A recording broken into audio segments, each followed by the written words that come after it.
We interrupt your regularly scheduled broadcast program to bring you these interdimensional announcements from the Underground Initiative. We would like to offer our thanks to the people and organizations that help make the Underground Initiative what it is today. Some of the music you're hearing in the background comes courtesy of Midnight Syndicate. These horror music pioneers can be found on Spotify, iTunes, Ask Alexa for Midnight Syndicate, or at their website at midnightsyndicate.com. A big thank you to the one, the only, Kevin MacLeod. Check out the amazing works of Kevin MacLeod, a full-time composer who has published over 2,000 works of musical genius, most of which he's made available for others to use using the Creative Commons by Attribution 3.0 license. His work can be viewed on YouTube and incomptech.com. Thank you, Irutan, for letting us use your music. This amazing savant of Celtic and medieval melodies can be found on YouTube and irutanmusic.com. We would also like to thank Blizzard Entertainment, CD Projekt Red, and Bethesda for having such iconic and impactful music, as well as allowing for fans to utilize said content in productions like these. Please keep in mind that this is all fan-generated content and is not sponsored or endorsed by Blizzard Entertainment, CD Projekt Red, or Bethesda. We just really enjoy their content. A big shout-out to Derek and Brandon Feitcher. Their amazing compositions can be found on YouTube under Fantasy and World Music by the Feitchers, as well as iTunes, Bandcamp, Amazon, and Spotify. Go check them out. Stringstorm does music, voice acting, sound effects, and more. There's a lot of creative symphonic metal music on their YouTube channel, and most, if not all, of their songs can be purchased at store.stringstorm.info.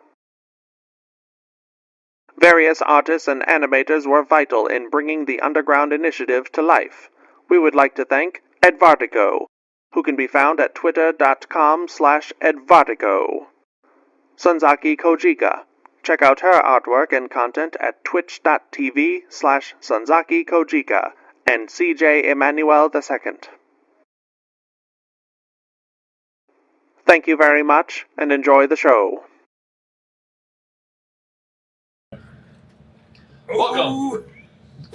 Welcome, initiates, to the Underground Initiative, a secret underground organization where a menagerie of maddening Midwesterners gather around to explore the realms beyond through the medium of tabletop RPGs. Hey guys, how's it going? Awesome. Yeah, we like to have fun here. And if you want to join in on the fun, head on over to patreon.com/underground initiative, where every dollar goes towards just fueling the experience as a whole, which allows us more minis, more terrain, better cameras and sound equipment, etc., etc. More energy drinks. More energy drinks! By the way, I'm probably going to need something in a little bit, but that's neither here nor there. There's an entire case of them. Just an entire case of them. Not of this flavor specifically. But... Nice. Where'd you get that? Ollie's? Costco? Costco, yeah. I had to think. I'm like, oh, shit.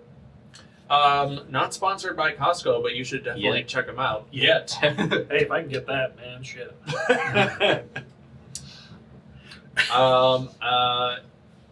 Just email the Subterranean Gamers on YouTube, and we'll go from there.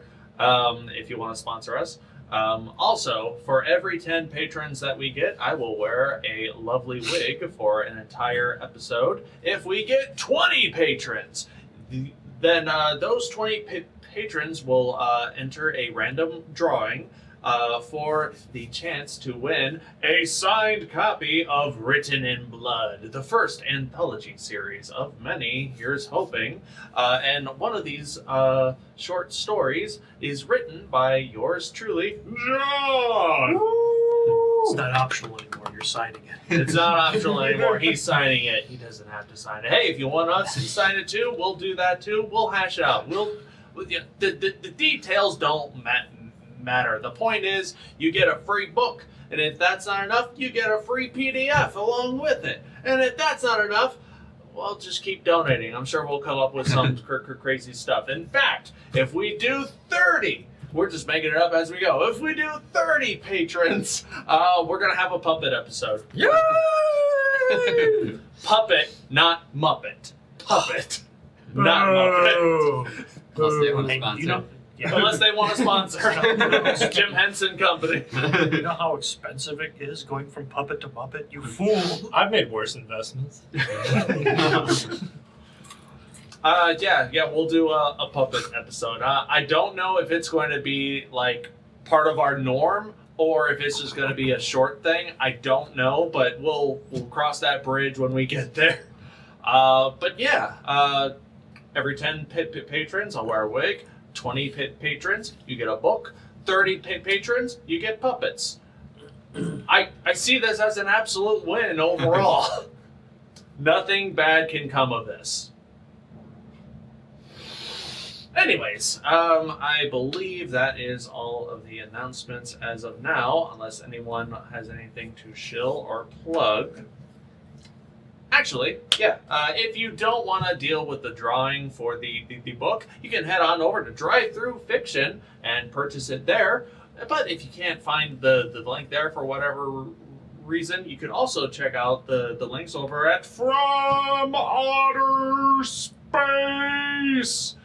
There might be a link or two there, and also for all of the other amusing things that John has created over his From Outer Space career. I believe that is all of the announcements for now. So without further ado, we can begin. Yay!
So, last we left off, the Fist has made their way to Devil's Reach, only to find out that Vaxxus's brother-in-law, Thal, is wanted for the murder of 3 clerics of the Order of the 12. I was about to say the Order of the Great Path, but that is wrong. The Order of the 12. Obviously, Thal, well, eventually it was found out that Thal might be innocent, and the reason for these deaths might instead lie in someone wanting to enact change in a negative nature upon the township of Devil's Reach. Eventually, the Fist investigation led them to none other than Yadi, or Jada, if you're an OG fan. Yadi. Sorry, Yadi. Anyways, the Fist, along with Lindira, a member of the Sin Guard here in Devil's Reach, set off to bring Yadi to justice. However, they were instead ensnared by a magical artifact that Yadi had at some point come in contact with, an Orb of Pondering. She came out, monologued while the Fist was entranced by the orb. Got attacked by Barkface, another individual who has crossed paths with the Fist. He's an old member. Yeah, Honorary member. He's the newest. He's only like And now he'll warm our hearts in a different way. only like 2 weeks old. We'll have an in-memory screen in black and white. And just Stick marshmallows over his corpse. Roasting mushrooms over his corpse. Oh god. Barkface defeated. Yadi defeated. However, Yadi was juicing on incursion, so whenever she was defeated, she turned into a giant demonic plant monster. Not truly understanding the consequences of that action, Yadi was sort of like lost in the sauce for a moment, which gave Vaxxus enough time to cast Banish on her via his hammer. I was about to say his axe. I was like, no, that is not right. What is with my mind today? It's because I didn't shave. I have a little bit of hair. That's where the brain cells are going. Saw that air escaping. Anyways, Yadi's defeated, potentially banished to another realm, while the Fist resides in the Geistwood Forest to divvy up loot and gain a short rest.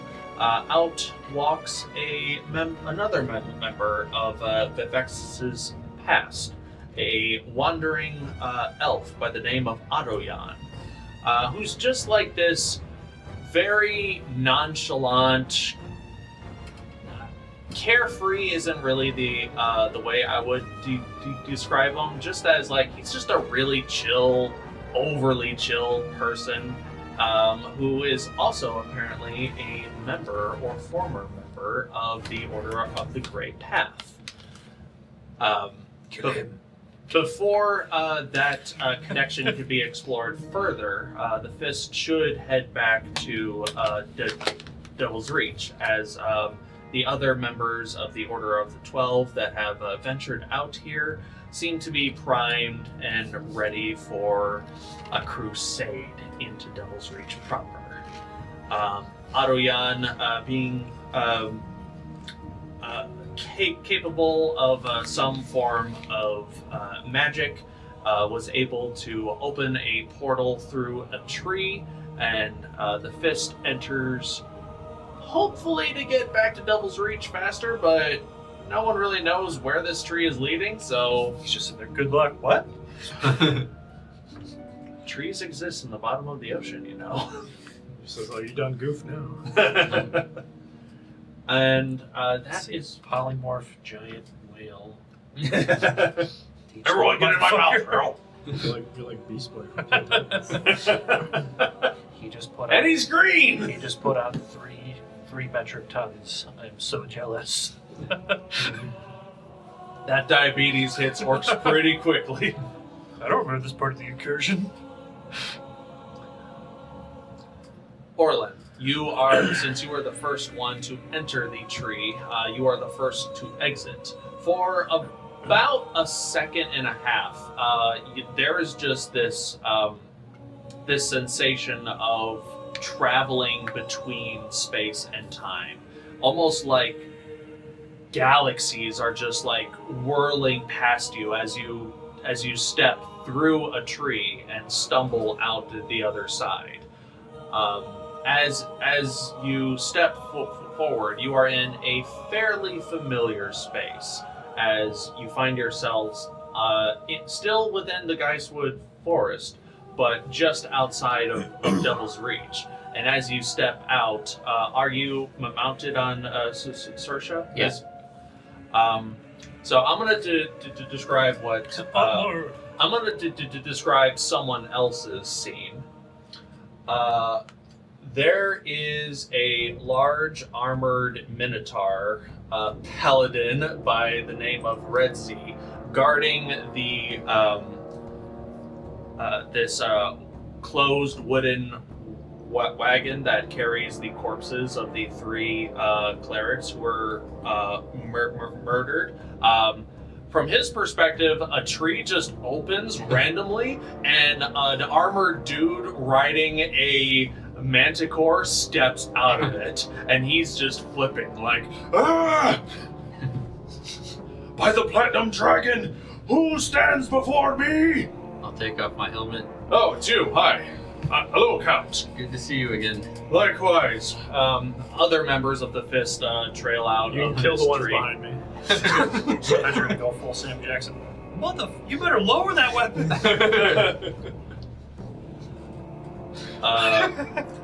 Autoyan does follow you guys, behind you guys. He has joined you. He followed through. Red Z is just is there holding a giant two-handed sword that glows with like radiant fire, but then it like immediately goes out once you recognizes Count Orlin Trinette of House Trinette. Sorry, I did not expect such a display. Sorry, little on edge. Did you? What happened? What's going on? Do you want me to do the talking to Orlin, or do you want to talk to your buddy? They look at me funny. We all look at you funny. There's a mushroom. Well, get in line, Kulkras. There's a mushroom demon that we've encountered in the past that seems to have got her mushroomy grip all over the city. We took care of her, but we think that is what was causing the issues around town, including the murder of your comrades. Vaxxus, you are also carrying the top half corpse of Yadi. I didn't remember I was holding this. You were drunk. That would explain a lot of things. This is why you're still the smart one. Red Z just like takes his in and he's like, that's a lot. Oh yeah, the food's tainted too in Yes. town. You might want to be careful. The food. Yes. These are very grave accusations. Do you have any proof of such tampering or proof of this demonic creature? Well, we can no doubt find mushrooms around the camp that we found around the tavern. Did you guys bring any of the mushrooms you vomited up? I don't carry my vomit around usually. End up wiped off my suit. Lindira holds out like a little. The answer to that is killing me. I don't normally carry around my own vomit. Lindira produces an empty field kit can tin, and there is some slimy bits of like mushroom chunks inside of it. Nice. Will this suffice? Okay, well that's definitely thrown up mushrooms, but that doesn't. But I don't believe that's. Wow, those are like full mushrooms too. Like they're not bit or chewed at all. How did you some do chicken this? in there too. Oh yeah, there's a little bit. But yeah, these are just full on mushrooms. They're not diced. They're not chewed. They're like full plump mushrooms that were thrown up by Lindira and Orlin. Like this is still. Couldn't you just use some paladin mumbo jumbo and make us tell the truth or some crap like Speaking of that? paladin mumbo jumbo, the type of mushroom we found around town is what blocks divine magic, which will be why you guys cannot access your powers. But I suspect if we were to do an autopsy on those comrades of yours, that we would find mushrooms around that bruising on the inside of them. An autopsy on our fallen comrades. I would like Orlin to make a persuasion check at advantage because you guys do have a preponderance of evidence and you are. Yeah, we do have a cup of mushrooms. Yeah, and you do have a rapport with Red Sea. But we still have the guidance, right? You still have the guidance. It's been a day, hasn't it? Like 3 sessions of a day. It's a 3-session day right here. Still not great. 16? 16. The DC has been lowered because of your relationship with Red Sea. So he's like, So Paladin Frolith is engaged to go into Devil's Reach proper and drag this Thal out from whatever holes he's hiding in by any means necessary. You just see Vaxxus start laughing. That's funny. And is willing to slay anyone who gets in her way. I don't have to get in your way. You won't find it. Then all of Devil's Reach will be massacred by the end of the day. Let's keep with the That's why I'm discussion. not laughing. You can laugh, but I'm not going to laugh. If what you say is true, then this can easily be proven, like you said, by an autopsy. We can prevent a lot of bloodshed.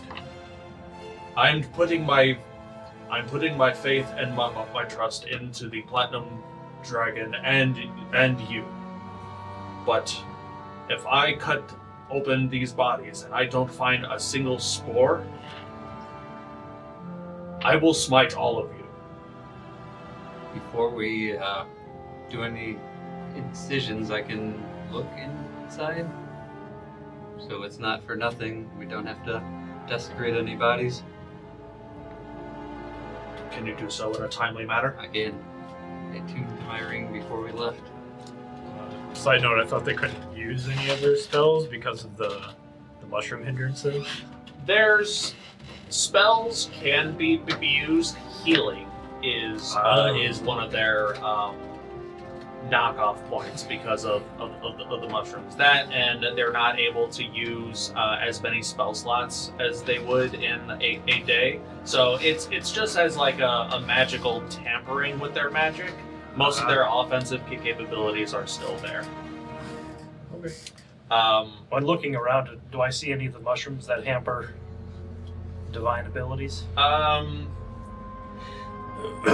Since stepping out, I will say no. With your passive, you do not immediately spy any of the mushrooms in the area. However, you do see that there is, it's more of like what you hear. There is like a large rabble going on just past the gates of Devil's Reach. Rabble. Yeah, that's you take note of that. Do you want to look for the mushrooms while we inspect the bodies? Yeah, I'll look around. Okay. As you take a gander around, go ahead and make a perception check. Is Orlin currently attuned to the Yes. X-ray? I did it ring? before we left Devil's Reach. All right. Redzi is going to allow you to produce one of these mushrooms from the body. So you, because even though you can probably just because you can say, oh yeah, there's a mushroom, Well, he wants to see. I figured. I just wanted to confirm before we cut in that there actually was something in there too. All right. Redzi is going to allow you to make an incision on one of these bodies. I don't get He's going to stand behind you with his sword drawn, so that if he detects any funny business, you're the first one who's going to be smited. I just whispered to Lindera, I can totally take that guy. Before or after he takes our heads? You'd be surprised what I can do, little sister. In the past hour, I killed a woman, watched her turned into a giant plant monster, watch you pummeled her into another dimension with your hammer swing, and then I walked into a tree. And came out here. See, stranger things have happened already today. No. This isn't strange. This is... I don't know what this is. Strange doesn't begin to cover it. It's a slow day for us. Kulkras, what did you roll for perception? Do I get the D4 on this or no? You do. Oh, okay.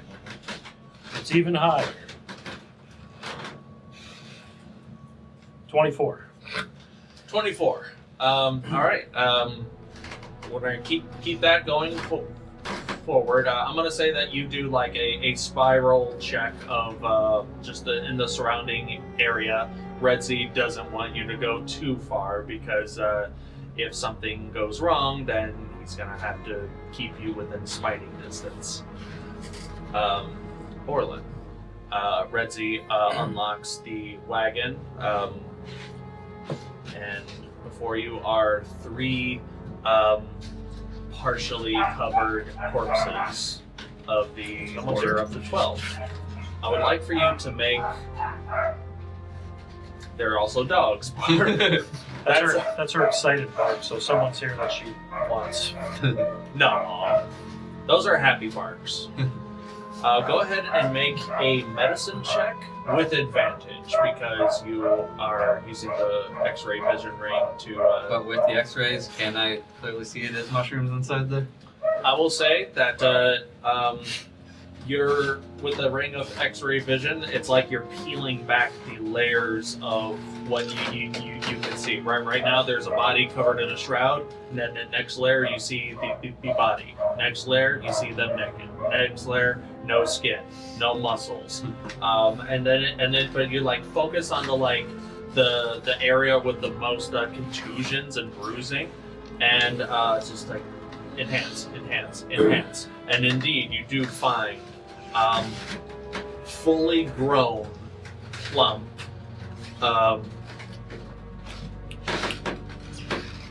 trust fall mushrooms. And there is an overabundance in them. They seem to be more centered around the stomach and torso area. You see some that are like within the bloodstream that have bulged to the point where blood can no longer travel. That's probably how these individuals died, just by having something expand and grow within them on dozens of different points inside of the body, and at a very fast and rapid rate. An extraordinarily horrible way to die. Orlin really is Superman. He's got X-ray vision. And he would have the laser eyes too, but he gave it to Search. You have to. We can fix that. You have to fully grasp the persona. With the D4, 23. 23. You pull out a dagger and you make a small incision on one of the most protruding mushrooms. You have along the just between the stomach and the sternum. You don't have to cut far, and already you can feel Redzi's minotaur breath be behind you as he's not liking the fact that some dude is cutting into his comrades. But you are able to very easily, very plainly expose with it in this cleric's body a number of these mushrooms that are coated in blood and gore. By the 12. This is awful. How did this happen? You said it was the food. There's food, and these mushrooms are planted in various parts around town. I don't know how prevalent yet, but we found them triangulating the tavern at least. Can any of us hear their conversation? I'm sorry. I mean, yeah. I'm walking around, so. Yeah. I'll say that you hear this, so you're able to chime in if you'd like to. Have you ever heard of the Order of the Great Path, big guy? The guy behind you, don't. You start to say that, and you say the Order of the Grey, and then no other words are audible as Autoyan casts Cone of Silence on you.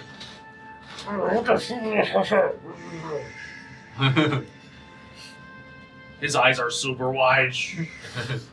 Who? What was that? I couldn't hear you. Lindera speaks up. I think he means. She pulls out this jar of Order of the 12 herbs and spices. This was found on the body of the demonic lady. Redzi picks it up. My caravan makes this brand. We use it we use local vegetables and herbs and local wild mushrooms to make this stuff. But that's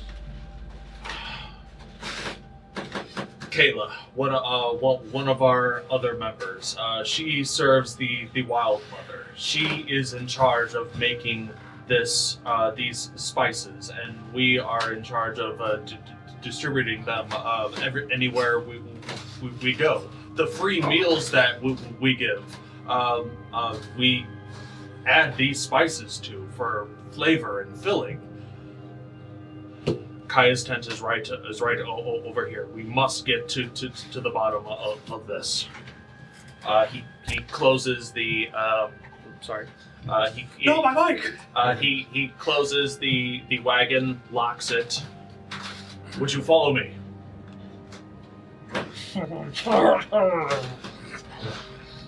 This is fun. What a lively time. You guys, Redzi escorts you to a nearby tent. I don't know how this spell works, but I'm just. We'll see. I'll see. It's good because I don't know how it works either. You guys walk to a nearby tent that is much larger than the others. It has a large green tarp on top, and it is filled with various iconography of Melora, the Wild Mother. Opening the tent, Kulkras, immediately you see like a number of herbs and spices inside of this tent, growing in various places. Some on the ground, some are being like hung up to dry, and others you see beds of wild mushrooms being grown and cultivated. Some you recognize as just like normal filler mushrooms, shiitake, that one mushroom that we can't pronounce. just a lot of standard, like, oh yeah, you can just pick any and not go crazy. Like these they're just normal edible, non-psychedelic or poisonous mushrooms. But you do see a bed of these other mushrooms that definitely don't align with all of the others, and they're definitely of a similar consistency of the ones that you saw Orlin and Lindira throw up. You also see on the ground, currently vomiting a shit ton of mushroom spores, is this lizard folk holy person with a massive pink frill that is just retching these mushrooms. By the 12, what the? There is so much going on. What is happening? The lizard folk person eventually gets up. I don't know. Well, you need to get rid of those mushrooms specifically now. I was picking mushrooms in the forest a few days ago, and I remember I was attacked, I got hit over the head, but I think my memories were tampered with by some forest witch. I rolled low on perception, so I don't know who cast a spell on me. I think it's Orlin because he's probably distracted. you just see me glaring silently at Orlin. And I'm sure he has no reason why, or no idea why. I think it's something to do with your sister.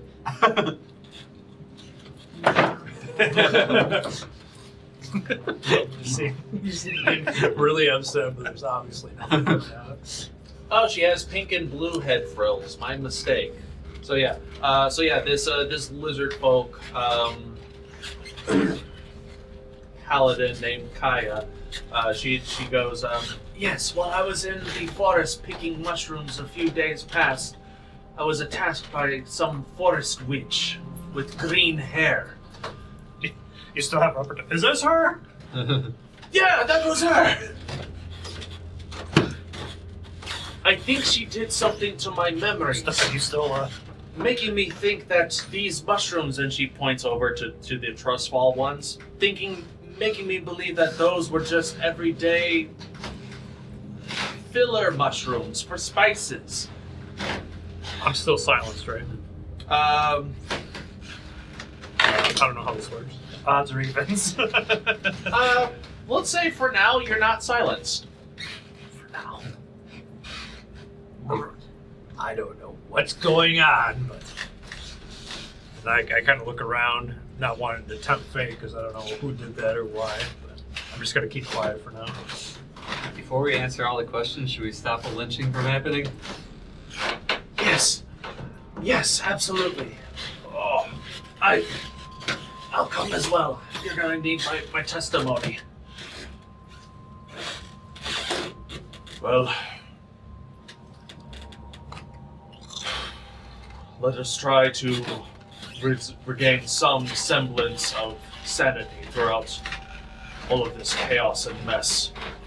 Let us go. The fist along... lean over to Orlin that they caused.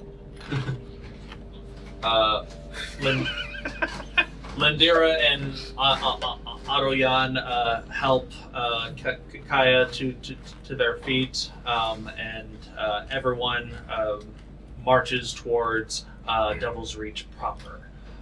Passing through the main gate, you see that there is indeed like a massive standoff of at least 12, 11, 10, 9, 8, 7...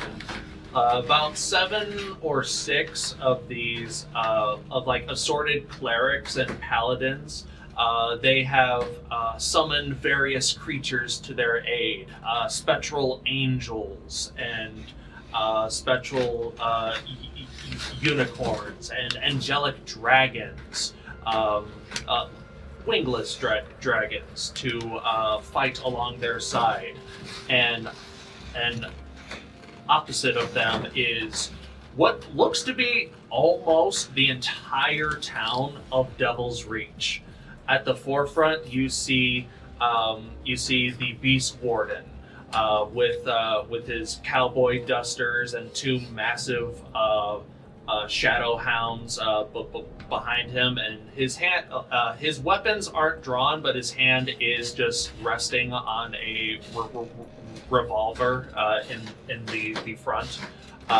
Next to him, you see like this hunched over, ridiculously overweight tiefling that is like armed with these weird metallic barrels of like some sort of weird arcane fusion. It almost looks like not the hand cannons. It almost looks like he's carrying a giant apparatus for flame throwing. You Vaxxus, you Vaxxus recognize this. Yeah, you're right when it's about to get good. Vaxxus, you better kill me. Wait, let's see how this plays out. Vaxxus, you. I'm intrigued. So we got the Beast Warden, Aaron Trinette, this guy with the giant with this overweight tiefling with like a magical flamethrower apparatus. Vaxxus, you recognize this man as the Emberstone Foreman, Thievius Chud. That's such a cool name. That guy's parents hated him. What's up? That guy's parents hated him. And he can't help it. His last name is Chud.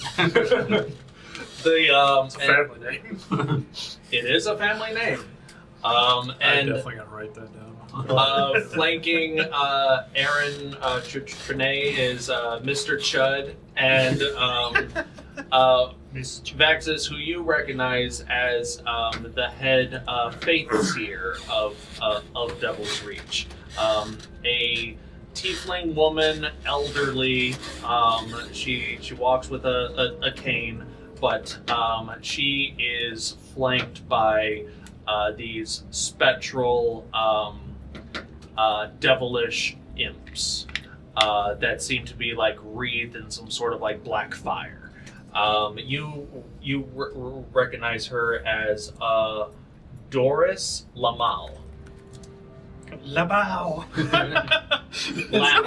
It's not spelled like Lamal. Lamal. Lamal.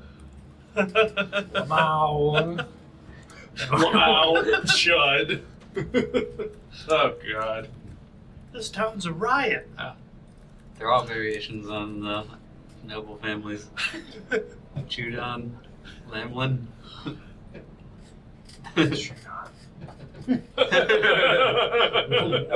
What did you say her title was in the town? Head Faith Seer.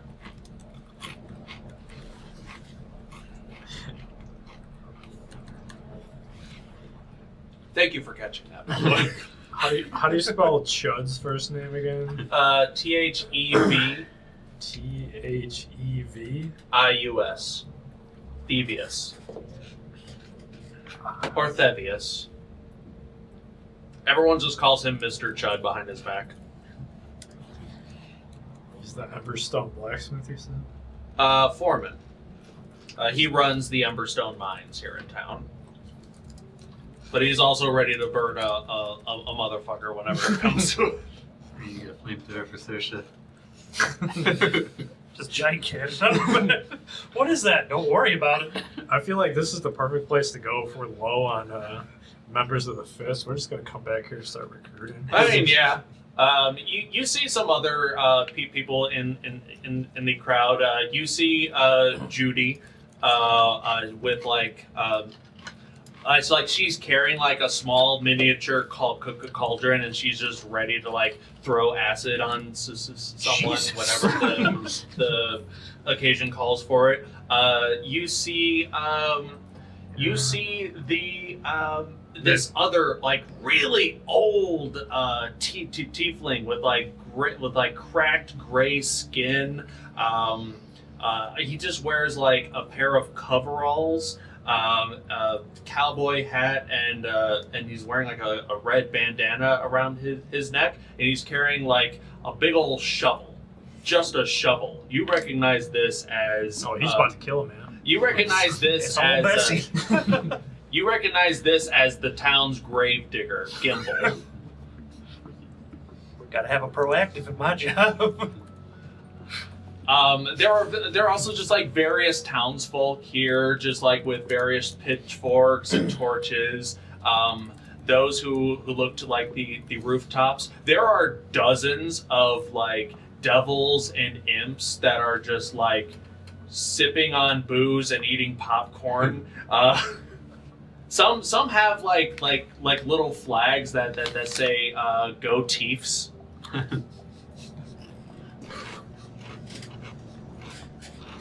But at the head of the Order of the 12 is... I think they should start with Relian's establishment first so they can go fight what's-his-face, that giant iron golem. Yeah. Well, she's not allowed to step out, so... Well, they wanted to raid the whole town. I don't think it's going to be as easy as they think. Throw the jar of troll dicks at him. That does come to mind. What? There's no time to get this party started. At the head of the Order of the 12 stands Frolith, this horned red dragonborn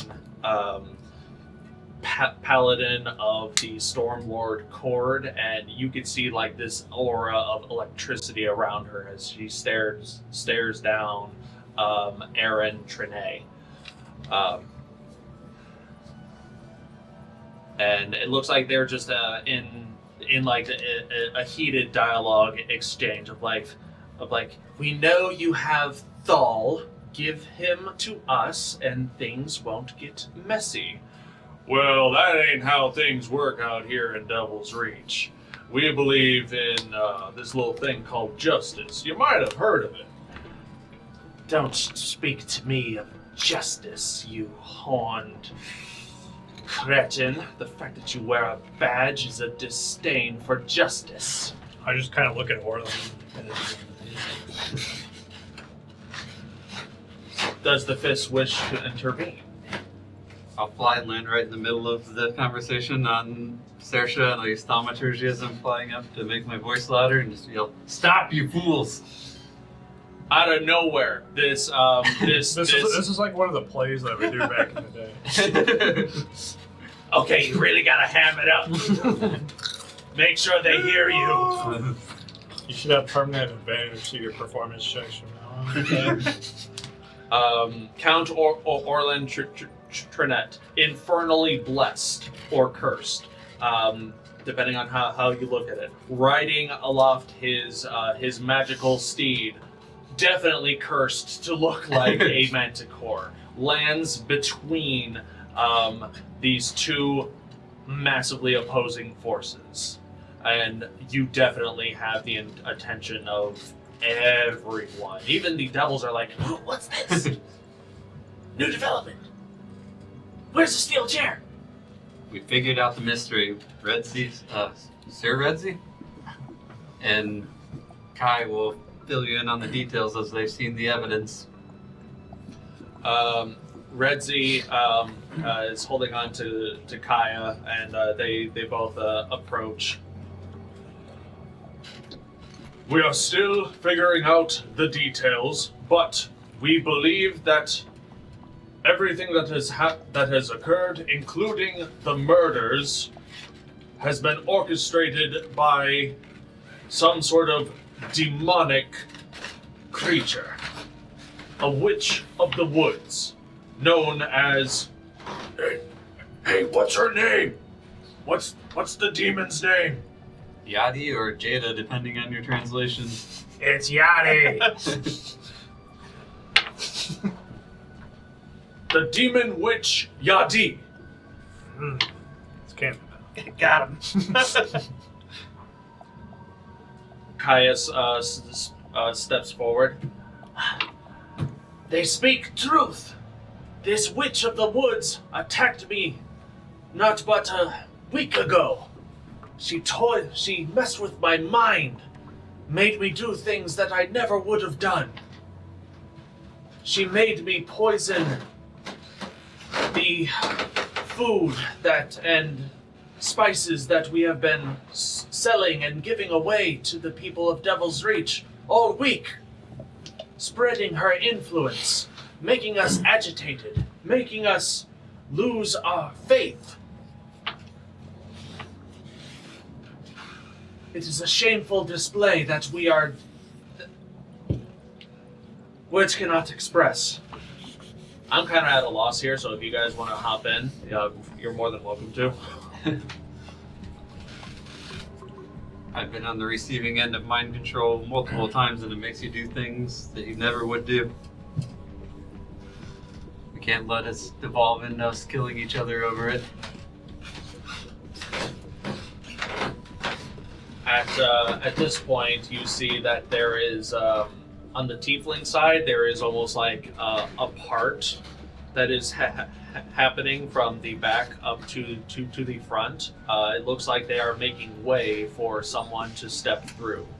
Kulkras, you're the first one to clock who it is, but this person is Thal. Thal is stepping out into the main mix of it. Hands up.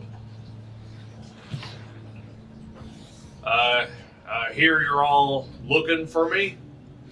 Now, I swear up and down my innocence. I have no major love for the Order of the 12. I can respect what they do, but that's neither here nor there. I am here today to have my innocence proven. Now, I'm sorry for running, but can't blame a man for being scared. But if justice is to be seen this day, then I will submit to questions, and we can all get through this, and there will be no more lives lost, no more blood spilled in the name of racial or cultural prejudice. I am willing to submit myself to the authority of the Order of the 12. Balls in your court, 12. What you gonna do? You guys look over at Frolith, the Dragonborn paladin of the Stormlord, as her eyes are now closed. The thunderstorm around her is intensified, but slowly it starts to like slow down and simmer as she exhales. The electricity around her body is completely diminished. She opens her eyes and says, "For the sake of peace, for all who dwell here, this shall be done." She drops her weapons to the floor and holds out a handshake to Aaron, Trinette. Aaron looks Eligible list. Grace more! And lets go of the pistol, shakes hands, and there's just like a resounding cheer from both sides. The devils of the rafters are just like, ah, damn it! Like they wanted to see a fight. A lot of the crowd at this point disperses. Now it's really just the Order of the 12, the three leaders of the of Devil's Reach, Thal, Fist. Aaron speaks first. Well, I take it. Well, shit. What are we gonna do now? Any suggestions? We already told them what the problem was. If we could just relax, it's fine. Frolith speaks up. I don't think relaxing is going to be enough. Now that we know what has been done, we are going to have to take some time to make sure that no one else got hurt under these circumstances. The three that were not murdered by you, Thal, presumably. Those are just the ones that we know of. We need to make sure that no one else got hurt. And we also need to do our due diligence to understand exactly what happened. So I assume we're all gonna have to speak to each of you individually. This is probably gonna take some time. Y'all ready for it? I hate talking to people. Just get it over with. The next handful of hours are spent in various interrogation rooms, speaking to members. I already told you for the third time I don't have a favorite color. Lindera is actually the one interviewing you. I'm a guard. It's my job. That's nice. But a few hours go by, and actually, Kulkras, at some point you realize that Autoyan hasn't been following you guys. Like he somehow like dipped from everyone as you guys were approaching Devil's Reach. That sounds about right. So you're not exactly sure where he was, even with your amazing perception check. He's just like, where the fuck did he go? But Damn it. But assumingly, you can stop me if you want to do something else. You talk about the anchor magic mushrooms around the tainted tonic. How the food was laced with this this powdered substance of trust fall mushrooms, which causes all of these problems that the Order of the 12 has assumed that it is just some sort of infernal corruption of Devil's Reach, which is not true at all. How the 3 clerics were murdered, how to remove the spores from people now that they know what they're working with, and how to identify any other homes or businesses that have the same magical trap setup. Hours go by. This information is verified by Kayla, who is she. Even though she's a paladin of the Wild Mother, it is her job to understand every type of plant that's out there, including trust fall. So she's able to verify this as well. Unfortunately, they're unable to speak with dead on the corpse of Yadi, as it is believed that her spirit is still active elsewhere. I'm sure that will come back to bite us in the ass. Time will tell, and I can't wait. It is now the evening, and the fist is let out of the Devil's Reach's law hall, and at this point, you are greeted by all of the members of the ruling council of Devil's Reach, aka the Triumvirate.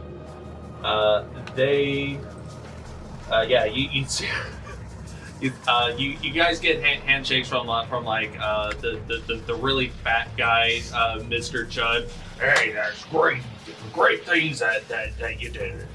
Death is bad for business, so thank you all very, very much. Does he jiggle when he laughs? He does.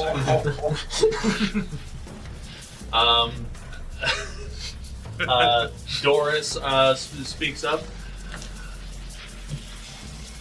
It is the will of something greater than us that the Fist has been able to come to our aid this day. And I would like to believe that your inclusion, Mr. Dinvula, was also highly important. And we thank you for your work. We thank you for coming back. I think Orlin is the one you should be thanking. He was the only one that could speak to the paladins. They wouldn't listen to the rest of us. Thank you so very much, Count Orlin, Trinette of House Trinette. Happy to help. And I would be more than happy to speak to you about finding your own path, if you are ever so interested. The guides and the Fate Seers are more than willing to allow our services to you. Aaron Trinette slaps a Kulkras on the arm. So I heard you fought a tree. What's that like? Hard. Not really.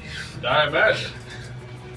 Well, you helped keep the town safe, and I appreciate that. Which one was this guy? This is the Beast Warden. Oh, okay. So for the Triumvirate, is Gimble one of them too? Gimble is not one of them. Old man with a shovel. He should be. He's the death guy. That would be great. Darn it, I don't have any holes. Since I'm worn out shape for the show.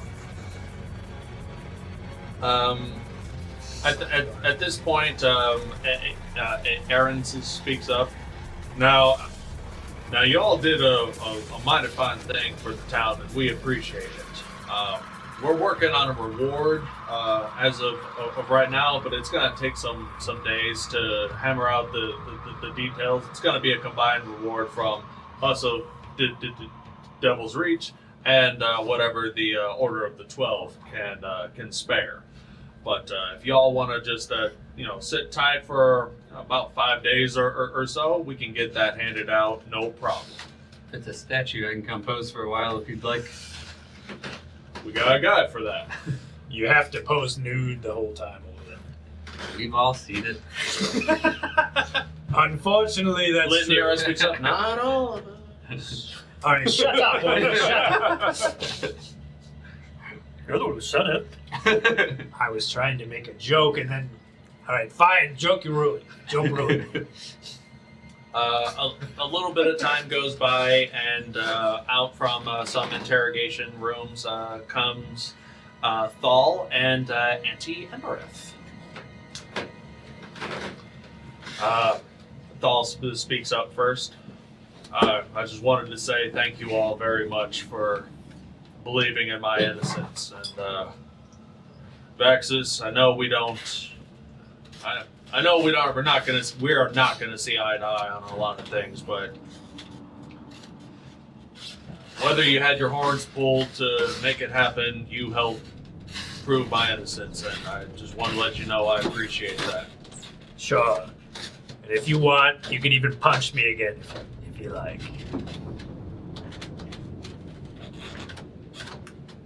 Maybe later. Don't feel right now for you.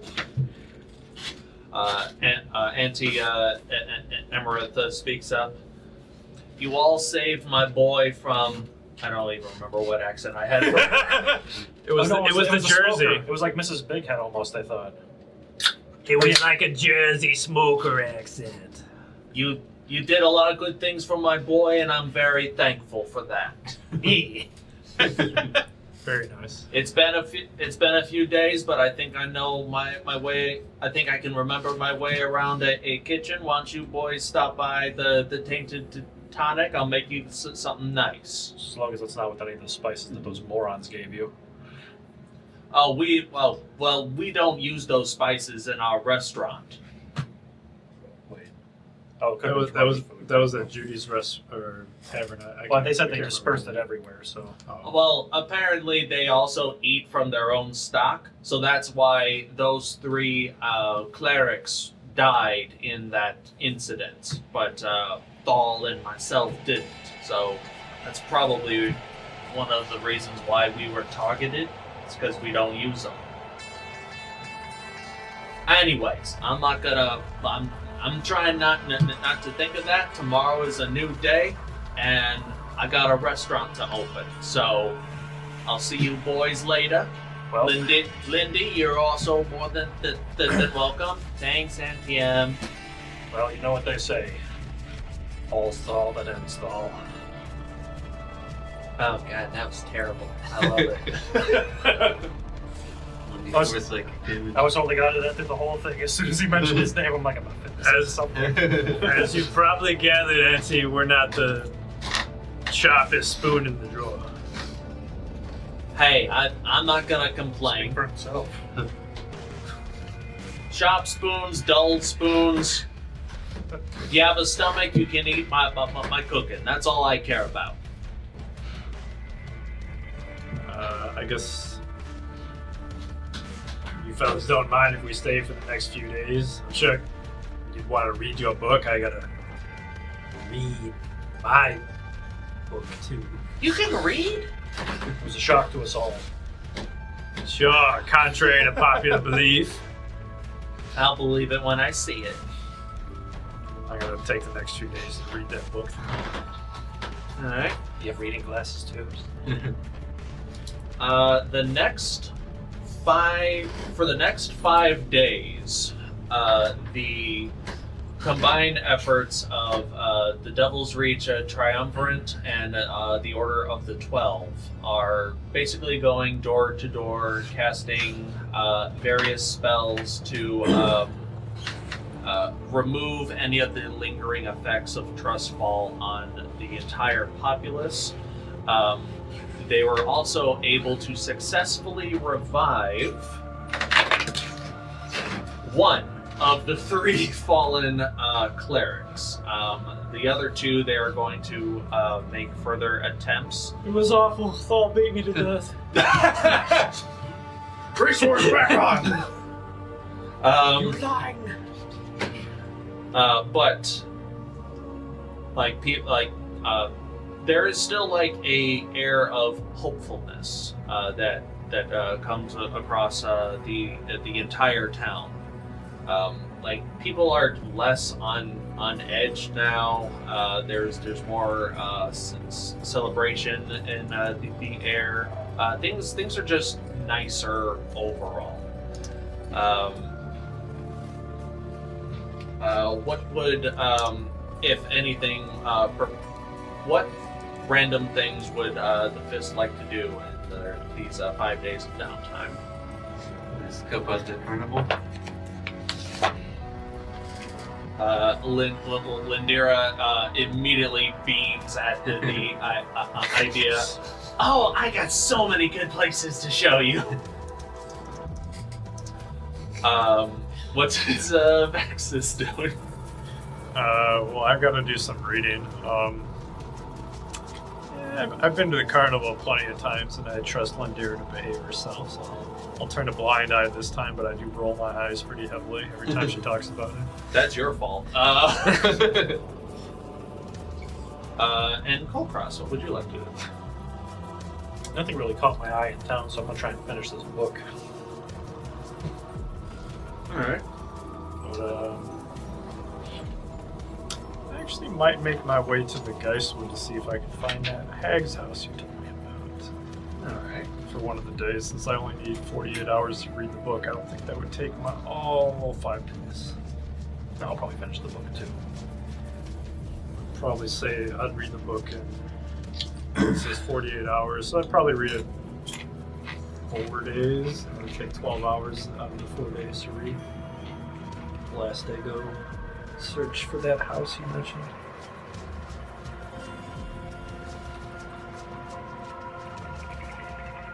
Just marking the days. No, you're fine. I'm trying to figure out how to use this book to... So once it's fully read, you just where is it in your equipment? It's just an equipment. It's just So there should be a box next to it, but you just check it and it adds it automatically. Oh wow! Okay. That's why when you were manually changing, I'm like, why didn't you do that? Yeah, that definitely did work right away. So just leave it there. Alright. Kulkras, over. It doesn't take you long to read the book, does it? No, I only have 20 hours left. Yeah, you had been reading it for the past day or something. There are Hard to track after all. Yeah, there are a number of times where Lindira watches you like pose in weird yoga, like super flexible yoga poses. She tries to like help out and also tries to like recreate some of the moves that you're doing. I get stuck. Help! I'm stuck. I didn't know Kulkras did yoga. I'm assuming that's what the mad one with dexterity does. Oh, you get a dexterity? Okay. Okay. She's like, no, you gotta do it in a hot room, and then she brings you to like one of the nearby like saunas of Devil's Reach for Devils. It is really freaking hot. That's fine, I can take it.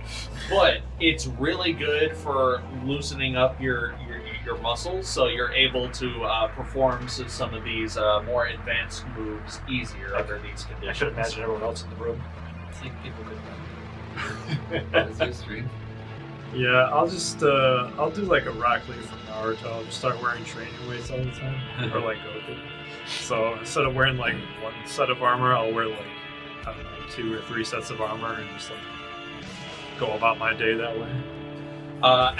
At some point for like the last I'd say 8 hours of reading, you're at the point where you just hook up like the corpse of Barkface to your armor, and you're just like walking like 10 miles carrying Barkface's corpse. I'm parading his corpse around town. Hey, it's a big ass tree. I mean, it kind of sounds like a thing we'd do. Behold our kill! Turning for the gym equipment for a warehouse. Thanks, we slaughtered the tree ourselves. Well, you'll have like a bunch of wild animals, and then just have Barkface's face like, next to it and go down the wall. let's see. Orlin, on one of these days, Lindera invites you to the Midnight Carnival. She arrives wearing just very simple trousers and a loose shirt. She still has like her weapon at her sides. She looks at you and like your like just tin can armor. She's like, that's not going to be the dress code. You gotta wear something nice. I will switch into the black, like, nice attire I had from when we went to the place in Boulder. Nice. I'm sure that was Pearly Gates. Yeah, I knew it had something with pearl in it. I think it was something like that. Yeah. Oh, now that's spiffy. That's fancy. She takes you to the entrance of the Midnight Carnival. It looks like the entrance looks like it has a giant cartoon tiefling face with like big bulging eyes, big giant teeth. Within its mouth it says the Midnight Carnival. There are various like very not safe, not OSHA compliant metallic rides, like really small, like child-sized roller coasters, Rusty nails everywhere. merry-go-round. There's that. I want to call it the Himalaya, but I'm sure it has other names too. But instead of like mechanical, like there instead of electrical, there's like a handful of like really strong guys that are just turning gears really quickly to make the thing move. Oh man. There are a handful of various carnival games if you want to try to win something there. Oh man. There is a sharpshooter game. There is a cornhole variant game called Hellhole. Rat Race. And It's part of the town we don't go by. Rat Race and Ring Toss. I'll try the rat race.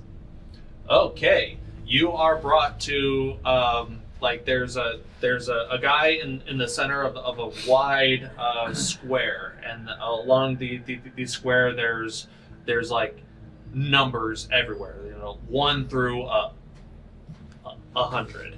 And there's this spinning wheel with 100 holes and 100 numbers. The idea is he's gonna drop a rat into the wheel while it's spinning, and whatever hole the rat goes down in, that's the number that wins. And you're supposed to put like at least 5 silver on the number you think the rat is going to jump into. You can get up to 5 numbers. So you can claim up to 5 numbers. The winner collects all of the winnings. If the rat does not jump into a hole that anyone has bet on, well, the guy gets the proprietor gets to keep it all. And it looks like this proprietor is 3 horned goblins stacked on top of each other. Vincent Adultman. It's Vincent Adultman without the trench coat. Does he they're still have the broom hand? one is using a broom to like poke at trinkets and stuff that are also prizes. So yeah, how many numbers does? How many holes did you say there was? There are 100 holes. Hey, you should pay extra for that. I have to.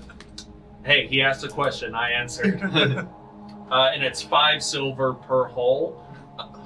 You can only pick 5 numbers. You only pick 5 numbers. Just say it's 5 silver per bet. Sure. No, it's per hole now. Man, phrasing, DM phrasing. No. But 5 silver minimum. Yeah. If you want to bet more, you're more than welcome to.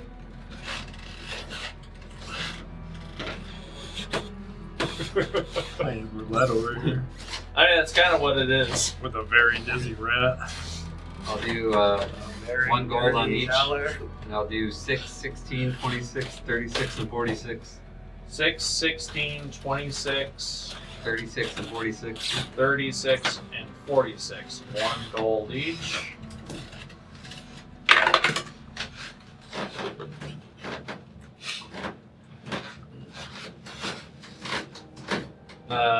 Other participants are putting a number of silver around. We'll say that there are 3 of them.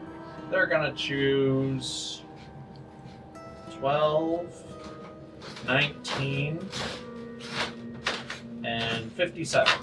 I'll go just to round up my numbers here. I'll give Lindira 2 gold if she wants to put 2 down somewhere.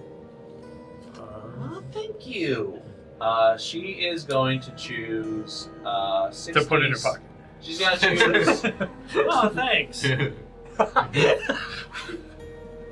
She's gonna choose 66 and 69.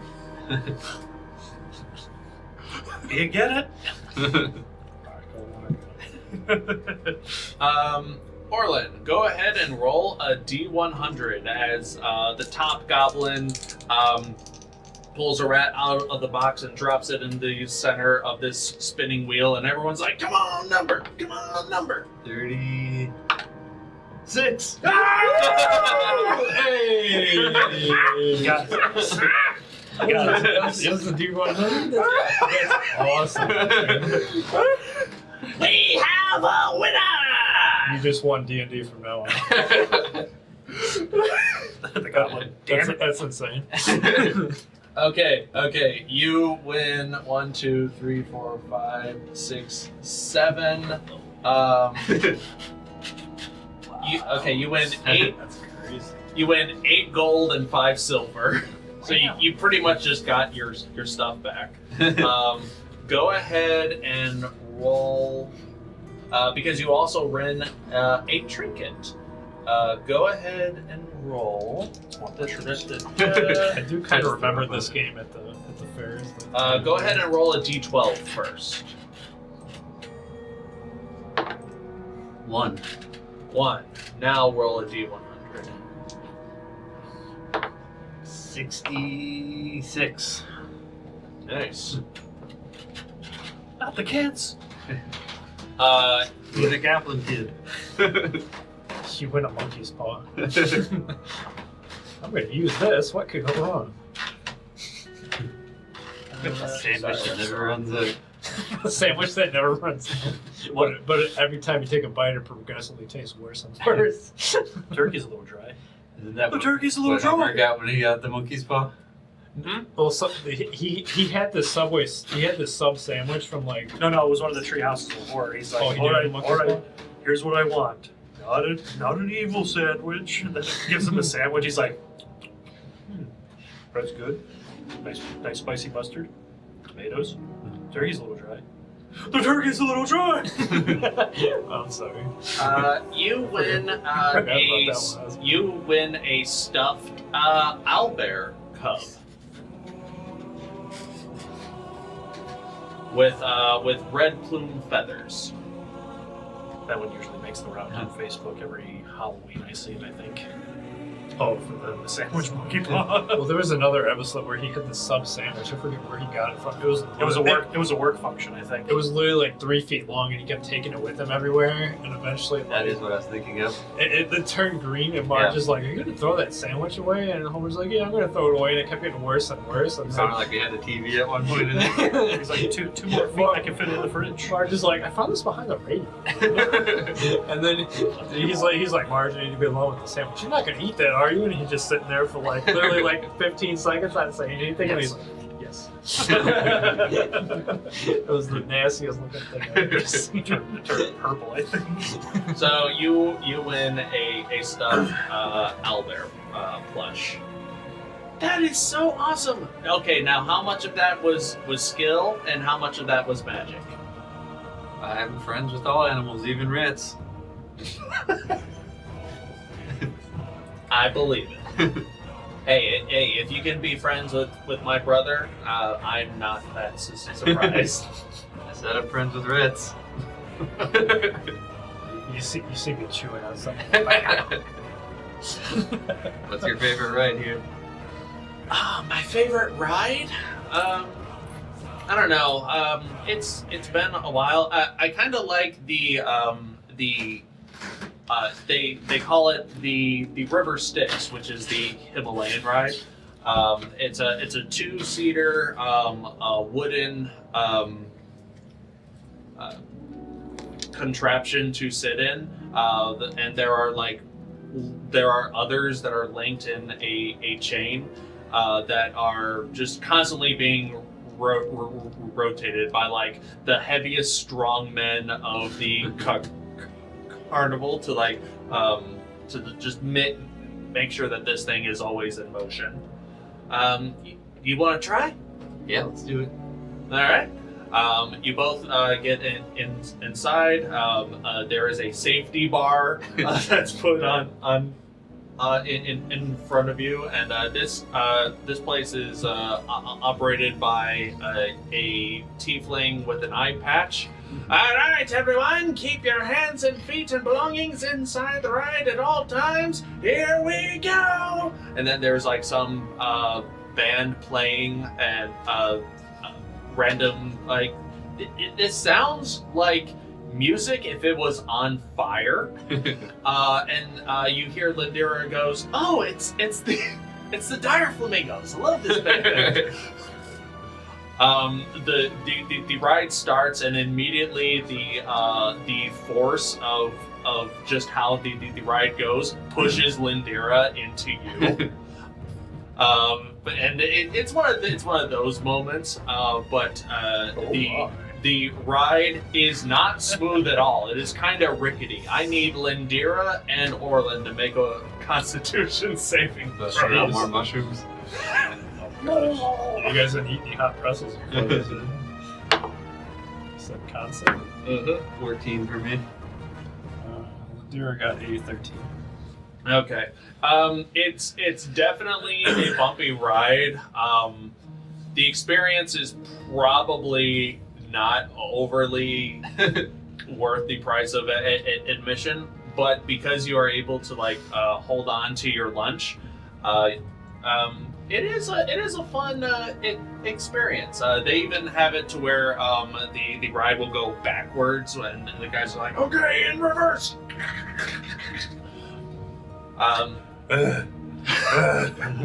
Oh yeah. They ride's under maintenance. That's exactly what they have. All right, ride's under maintenance, and then you just have like these 3 buff dudes just can of corn. You guys got any Gatorades? Nice. I'm having a really fun time, Orlin. I hope you are too. Me too, yes, it's fun. We don't have this in Redmine. Really? I honestly do. Is there a carnival? I assume if there is, it's more like a traveling type thing. Definitely more of a traveling type thing. Redmire, while it is a glorious city, like a kingdom city in and of itself, it focuses more on like the day-to-day management of its territory. So it doesn't build room for fun within its walls. Some of the lower levels probably they have like puzzles, eccentric and entertainment, kind of like medieval escape rooms, but nothing like a carnival. But there is one that travels from, I believe, Vents to Redmire proper, and they'll do. It's just like this, way safer. This one's more OSHA compliant. Boring. Exactly. But they don't have 3 buff dudes moving around. Yeah, Those guys must not have any necks. It's just shoulders all the way up to their heads. The only way they can do it is with incursion boosts. Oh gosh. Here, I want to show you my my favorite place in all of Devil's Reach. You want to come? Yeah. Oh. Shut in just behind the tree line of the Midnight Carnival, you see Lindera takes you to a place where there are discarded carnival venues. Just like old rotted pieces of wood that used to be like a shack of some sort of carnival game or prize place that is no longer functionable. Lots of like metallic carts that are just left to ruin. There is a whole ass rusted Ferris wheel that is just sitting in the back behind the tree line of Devil's Reach that is still mostly intact. And I hope you're good at climbing. And she starts to climb the metal remains of this ride. Do you follow suit? Yeah. Make an athletics check. Are you wearing your boots? Do you just walk straight Yeah, up? I tuned into it. Hope you can climb. You're Guidance standing is fine. vertically? Yeah. We'll say for this, guidance is still here. Ooh, natural 20 or a total of 35. Nice. Slow, 35. slow. You just pump that number up. It's a rookie number. You parkour up it like Jackie Chan when he was in his heyday.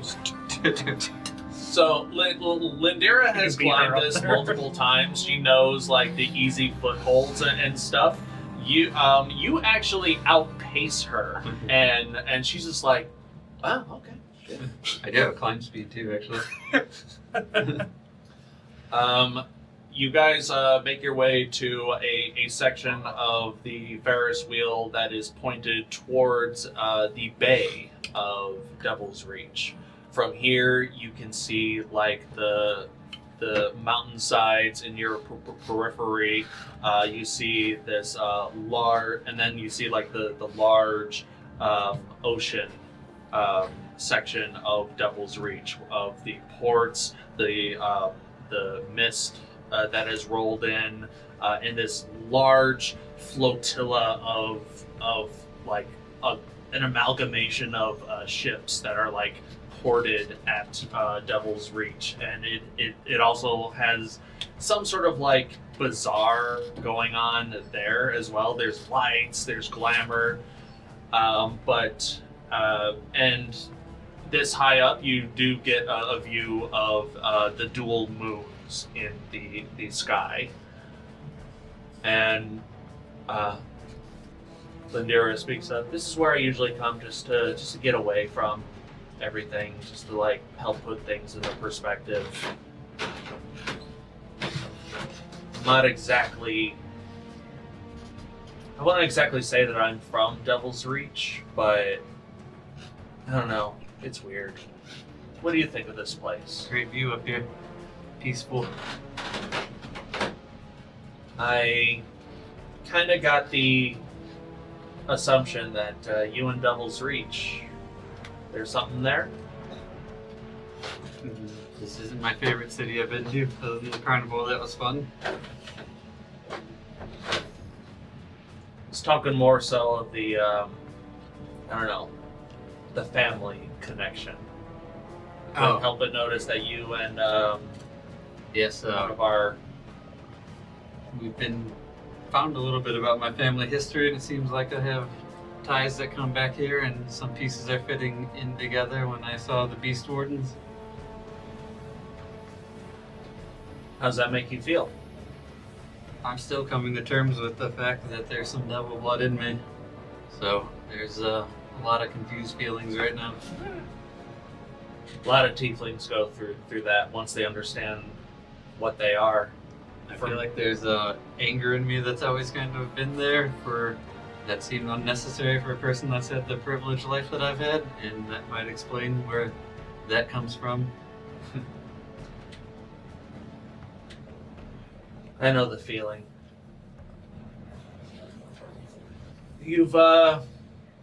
you guys fought a lot of the. You guys fought a lot. You've crossed paths with the Black Hearts, I take it? Yes. I got history with them. More than I care to admit. That axe jaw chap we keep hearing about. You watch as Lindera gives like 1,000-yard stare into the distance. Yeah, like that. Well, we're planning to make him pay. And if you want to be part of that, the fist could always use an extra blade. That means more to me than you know. But before you go offering such grand gestures, you should I know a little bit about you and the connection that you don't like about yourself. I feel it's only right that you should know about mine. My father used to be the original clan chief of the Blackheart Bandits before I was born. He was dastardly, evil, just wanted to make a name for himself. Beast Wardens finally caught him some years back, put him to work in the mines. It was there that he met my mom. Something changed in him. He gave up the life of banditry and wanted to settle down here in Devil's Reach. Bandit Clan tried to come back to take him back. He didn't want to. So the Blackhearts were left leaderless. And then comes this upstart, this lizard folk by the name of Axel. He wanted to be, I don't know what he wanted. I still don't care.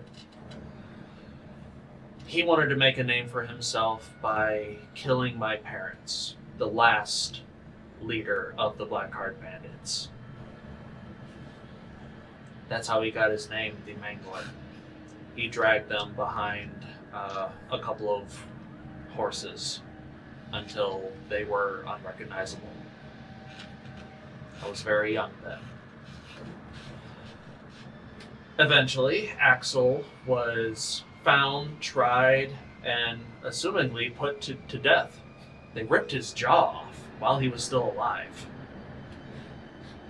Attached it to a horse, spanked its ass, and ran. It's fun to watch. But the bastard made a double deal. That's the only reason why he's still alive. I don't know what he's been doing this past decade or so, but somehow he's made his name as the bandit chief of the Blackhearts. And I want revenge.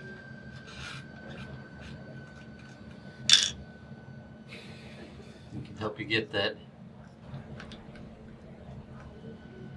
I'd like that. Vaxxus. Yes. While you are reading your book, every now and then, after the book gives you a set of instructions for you to follow, like lift this many weights, do this many lunges, that's the sort of thing. It does reward you with a piece of magical bacon that just appears between the pages, like a bookmark. I just use it as a bookmark, even if it gets the book greasy. You can't trust magic bacon. You realize as you go to flip the page, the instructions are just entirely illegible to you unless you eat the bacon. You're eating the bacon, damn it. Fine. It is the most perfectly cooked piece of bacon you've ever had. It's the best loot we've found so far. How does a book make bacon? And it seems that after each chapter, the book just gives you more bacon. And and you do feel stronger after eating it. That was more the vibe I got when it was a +2 book. I'm like, so I just eat the book. Yeah, you just eat it. Okay, that's interesting. Eventually, however, day does turn to night, and at some point you do find respite underneath a familiar bed. However, in your dreams, you do not find respite, as once again you are plagued by the vision of the 12 holy symbols of the divines, and you immediately feel their burning recognition towards you, and for a moment you feel like the flicker of like a hostile intent, but then the vision sort of freezes, and the images of the 12 just sort of fade into the dark. And stepping out of the dark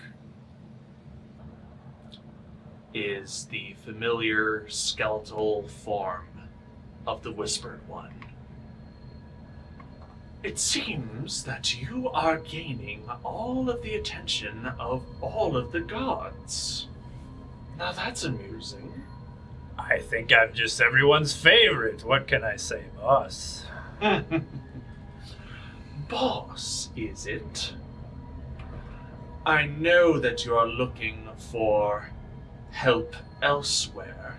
I know you're shopping around for a new patron. That's just hearsay. Hearsay? Can't prove that in court of law.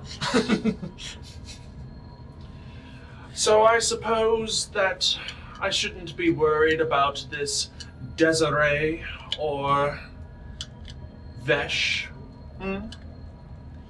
Vesh is a little clingy. She's hard to ignore. She just comes after me sometimes, but what can I do? I can't really get rid of her. You could always try. I'm not going to tell you what to do on with your woman problems. I'm here to make sure that You are a smart man after all. See, it's impossible sometimes. Hey, even a god knows not to stick their dick in crazy. Anyway, I'm here to make sure that you uphold your end of the bargain. I brought you back to life for a purpose. Fulfill yours, and I will grant you your wish. Now, you've wanted to get revenge on this brother Malmos for quite a long time. I know exactly where he is, where he resides, and more importantly, what face he is currently wearing. Yes, he's in Dender, I've heard. Yes, you have. There are still things that I want, things that I desire. And you watch as he brings up his left arm, which is just a swath of blackened tentacles, and random visions fill your mind. A pair of eyes underground, a heart beating in the joyous thoroughfare of vents, a mind pulsating with eldritch knowledge somewhere in deep underground Dender. And that vision just sort of gets pulled away. That's a lot to take in. That's a lot to remember. Sending me to all these places. I lose track, all right? I'm not perfect, obviously. Well, there is a reason why the prophecy has chosen for a tarnished. They're not supposed to be the brightest bulb of the bunch. They are supposed to be ones that are seeking greatness, ones that are troubled, ones that are broken. But these places are meant to bring you to greater heights. And once you are brought to greater heights, then so shall I. Now, I'm just sitting here trying to count my hand. Like, all right, so there is Veds, there's the creepy place, and, this is kind of a creepy place. Sorry, go ahead, boss. I'm losing track. Go ahead. I'm listening. Mage Slayer. Yeah, let me just.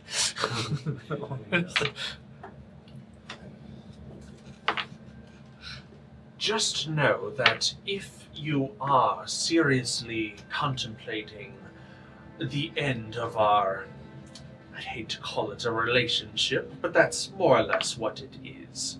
If you are indeed trying to go behind my back and sever our connection, well, let's just say that there will be dire consequences, not for you, but for your friends and whatever family you have left in your world. Well, I kind of hate everyone, so... But no, I wouldn't dream of betraying you, boss. Make a deception check at disadvantage. Do I still have guidance? We'll say yeah you do. I'll allow it. Why not?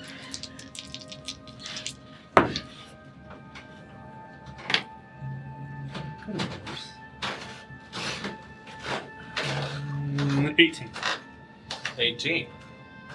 The Whispered One looks down at you with just like the thin, very veiled hint of discontent upon you. Give him the pouty face. Give him the puppy dog eyes. You may prove your loyalty to me by going to vents and uncovering what sort of mystery lies there.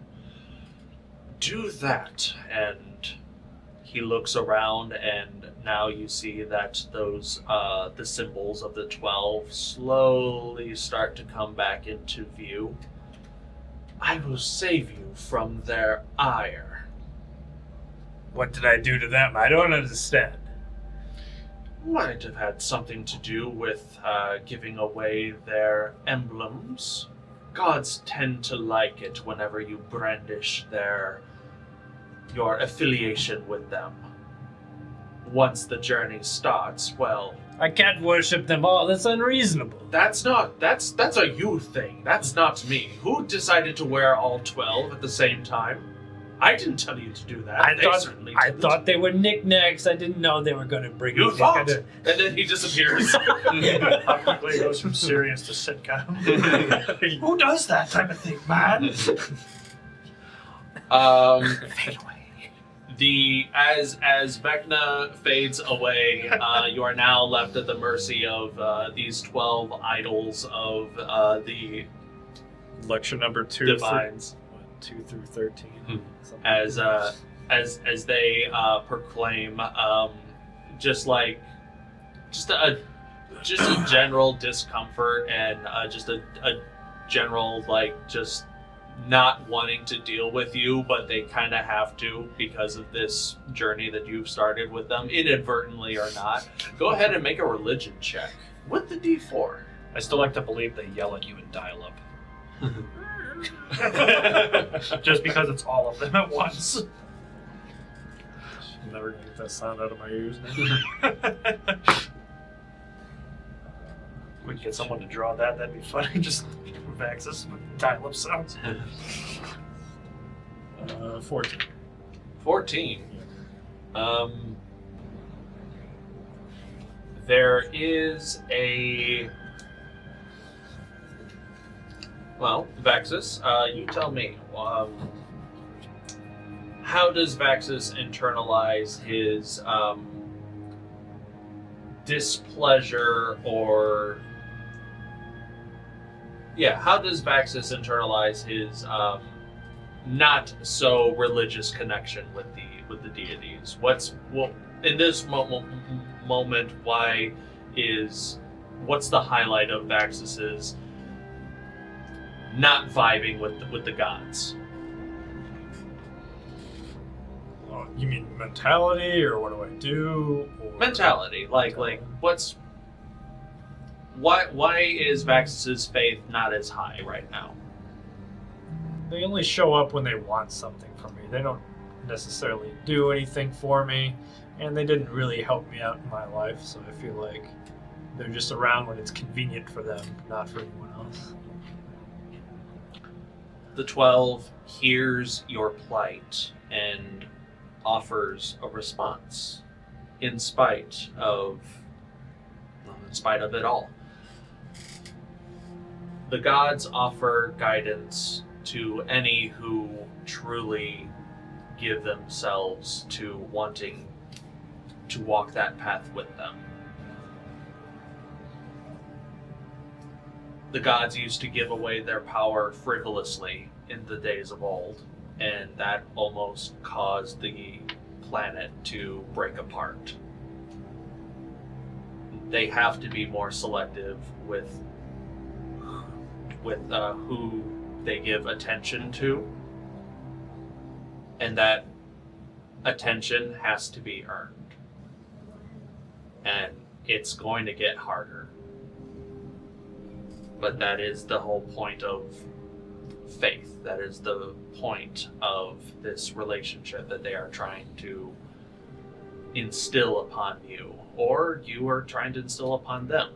Someone wore them first, so someone's instilling something. Like, inadvertently, you started this journey whenever you started to sport their medallions, and they will continue to always be a part of your life until you accept them. And until then, they will burden you until you change your mind. You are now baned. However, Careful, that's killer. However, Burn! instead of a D4, it's going to be a D6. Okay. Okay. And they give you a magical charge, a divine charge. Oh, lordy. Let's hope it's advanced, too. Your vision shows a crowded thoroughfare of music, of lights, of singing and dancing. It's Vents. Or events, I'm sorry.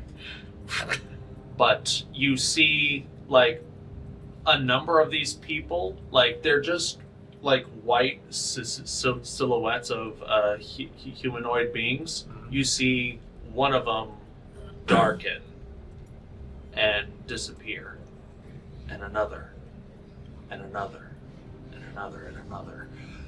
And you look up and you see that the sky above them has a dozen or so monstrous eyes and various tendrils reaching forward. And you see these tendrils reach out to one of these white silhouetted figures and watches as it degrades into a blackness and then nothing. To lift your curse, you must save those who have been consumed by something far beyond the pale of reality. Do this in our name. And then you are thrust back to reality. Kulkras. Dial-up noises. You, over the course of the next few days, you finish reading your book. And you are reading the book on your arms, and your whole body is like up, and your feet are like this way bent, and your feet and your toes are turning the pages. It's the way I want to be here now. Gotta get rid of this. And upon reading the last page, the book is closed, and the book sort of catches fire and is assumingly teleported back to its point of origin, back at the Mage's Tower, buried underneath Deep Light Spires. I hope that went back. Nobody saw it. At night, at some point, Kulkras, you are visited once again by Well, no, you're visited by one. He's visited by 12. You are visited by the. I could be visited by 2. You could, We don't know. but you're visited currently by the image of Ayun, the knowing mistress. I'm trying to keep an eye out for that stupid bug. The bug shows up. The bug once again takes stock of the environment around him, and Is Ayun still there? Huh? Is Ayun still there? Ayun is still there. Kind of pointing at it. Ayun doesn't seem to. If Ayun is registering that the bug is there, Ayun isn't saying anything about it. But you watch as This is a problem. you watch as the maggot once again finds itself in front of, like, between you and Ayun, and it is holding in its little maggoty hands the robe that you are wearing, the robe of eyes, and it is offering you the robe. Do you choose to engage with the eye or Ayun? I'll engage with Ayun. Once again, the eye looks disapproving at you, and flickers out of existence. I gotta find out what the hell that bug is. Ayun is thankful for your deeds in this world. Go ahead and make a religion check with the D4. Oh, with the D4. I'm like, oh shit, only the D4? Only a D4. Roll hot. Man, good luck, everybody else. Your storytelling was good. I was just taking notes while you were talking. No, it's fine. That's good because I get plus nothing to this. It's pretty good. It's pretty good. 22. 22. Much better than the last time I rolled for religion. The knowing mistress. Well, let me ask this: why does Kulkras? Why is Kulkras feeling more devout in this moment than he would otherwise? Well, we were able to find the evidence to stop the followers of the other gods of slaughtering an innocent town. Sadly, her follower was... Wait, whose follower was resurrected? That's a good question. Roll for it. Roll a d6 for me. Let's go random name generator. 6.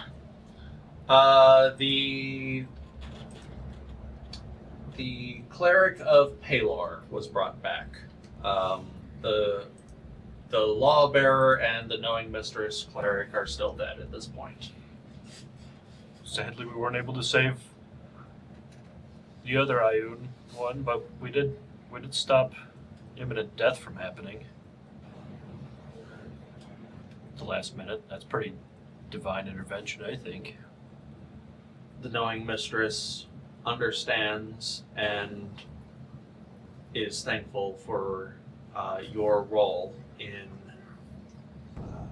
preventing a horrible fate for the town of Devil's Reach and the members of the Order of the 12. And Couldn't save Dreamheart, though. and is delighted to reward you under the condition that you, once again, you aid other comrades into going to vents to seek out what has been corrupting vents. It's the first thing I say when I wake up. Which one of you idiots has a quest in vents? You awaken. Get backseat dreamers in mind? Mage Slayer. You keep your guidance. That's about it. I'm gonna break into one of your dreams like that, just with the whispered one, Mage Slayer. Oh my God, he's got a steel chair. Back to the date. It's totally not a date, but back to the date. Wait, which day are we on now? Hold on. Shit. Man, that was a long day. We were sitting here having dreams, and you guys are still on the damn. Man. We were asleep for 12 hours. It was a rough day. Thanks for coming out here, Orlin. I appreciate it. Thanks for showing me around. Of course. Come on, let's head back.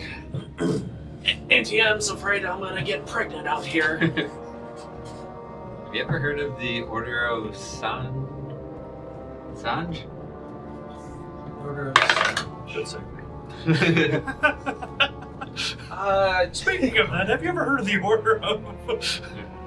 I think you mean the Order of Sanjay. Yes, I've heard of them. They're these, they do a little bit of everything. They're mercenaries. They're like hireling, adventurers for hire, but they also have some sort of mission on the western part of Denver. I want to believe they have a number of outposts along these scarred lands.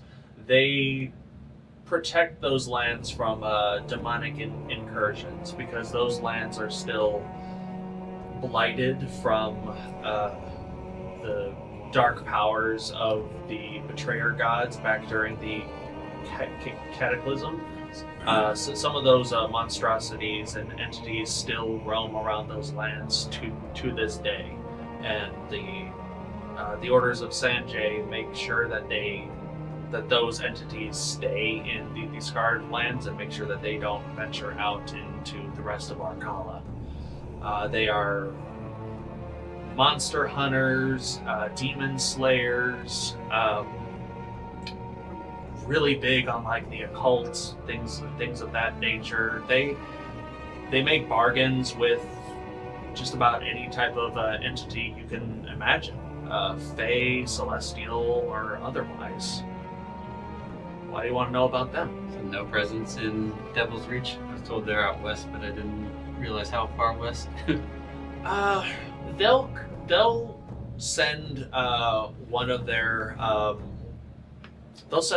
blood hunters here every now and then if a random demon happens to spawn out here, because that does happen from time to time, and they seem to be more aware of it than we are. Or they'll come out to ask for help in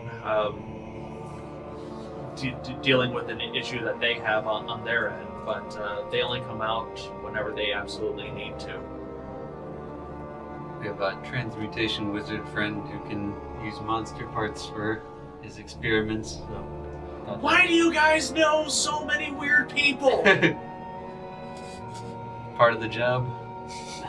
I'm in the long line of work. I'm sure you run into some strangers enforcing the law around here. Not this strange. I fought a tree just a couple days ago. That to me is weird. I guess until about 4 months ago, my life I hadn't encountered anything like this before either. Is there a black market for monster parts or anything that you know? I wouldn't call it a black market, just like an open market, but yeah, we have that. It's like, yeah, it's around the corner. Yeah, come on, we'll go there right now. What kind of parts you looking for? Event, Commercial she does... dick. Oh, God. Need to add it to the jar. Excuse me? Are you trying to like make presents for everyone? I got you. I got you something. There's a couple different places that we can look. She takes you to 8th Street, Cania Street, where there are various spellcrafters and magical accoutrement being bought, sold, and tinkered with. A lot of the lights here are tinged with a green flamed light. This is actually a good timing because there is a shop out here I need to stop by, but there's here. She points at like what looks to be a butcher's shop. It's called Pick and Pull. Nice. They have a lot. They deal primarily in monster parts. Mostly for delicacies, but if you're, I don't know what it is you're looking for, but that's probably one of the best open bets here. If you're looking for something a little more exotic, she points down an alleyway, and your gaze meets a very, very dapper, well-dressed tiefling that wears a black velvet dynamo mask, and he is standing in front of a big red door that is just like the door looks like it is way too fancy for the wall that it's attached to, and he's just sort of standing there with white gloves, and he's just chilling. Because there's a full moon out, there's this secret devil's club. It's called Club Mask. If you can get in, you can buy pretty much whatever you want from there, as long as you have the coin. Just make sure that you can afford to go in and out, because if you get trapped on the other side, then you're trapped there for an entire month until the portal opens up again. It only comes out during the full moon. And that's how I ended up playing a side character for a month. That would be a pretty interesting story. Where is he? So, where does Orlin choose to go first? I'm gonna check out this Club Mask. All right. I'll try the regular one first. I'll try Pick and Pull first. Okay. Come on, looking like Tom Hanks from Castaway after a month. What years? Oh wait, no, that's Jumanji. All right. You enter Pick and Pull, and it is like a normal like a wooden house establishment that has lots of windows of variety of like chilled meats on display. Some are like full arms of a creature you can't identify. They have like they have some normal stuff. They got bear meat, they got fish meat, cow meat, chicken meat, and then there's like, you know, for specialty meat, you know, inquire within. Inside is a really dirty, bloody counter, and the proprietor is like, this is not a human, this is not a tiefling. You see like a big bloated pit fiend devil with an apron that is like 3 sizes too small for its body. He takes up like a lot of the space here, and he just has this gigantic butcher's cleaver. Hey, so what kind of cut of meat do you want this day? We're having a sale on veal. Try the veal. I was hoping more for the byproduct of the meat. What kind of exotic bloods do you have around? Normally I feel weird asking that, but strangely I don't too. Hey, we get a lot of customers. I sell pig's blood, cow's blood, chicken's blood, owlbear blood, behir blood. Now that's a little bit harder to come by, but that one? Behir. It's a giant frost-breathing lizard. It's got 6 arms. Anything sentient? Sentient. Go ahead and make a persuasion check. The devil, you sick bastard. Which one? Get the fuck out. You see a guy in a trench coat come in. Hey, can I get the? I thought I told you to stay out of here.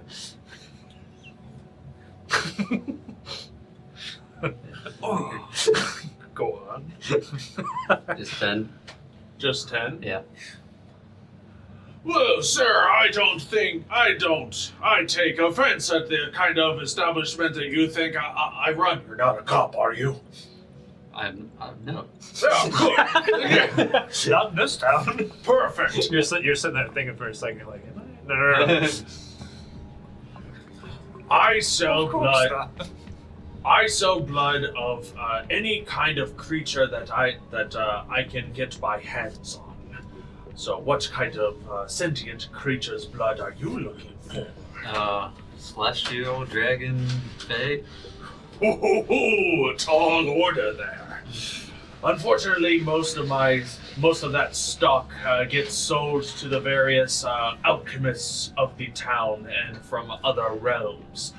But I'd say for 500 gold, I will let you know whenever I get some fresh sanguine juice for you. 500 for the Fae, 1,000 for a dragon, 2,000 for celestial. To let me know, or that be how much it would cost when it comes in? Oh, it costs when it comes in. Yeah. Half now, That's the half farmer's upon, fee. half whenever I actually get a hold of it. What was 500 for Fae, 1,000 for dragon, and 2,000 for celestial. And he's like, yeah, I can get you about a bucket's worth of blood for that price. What's how often do you get it? Dragon, not so much.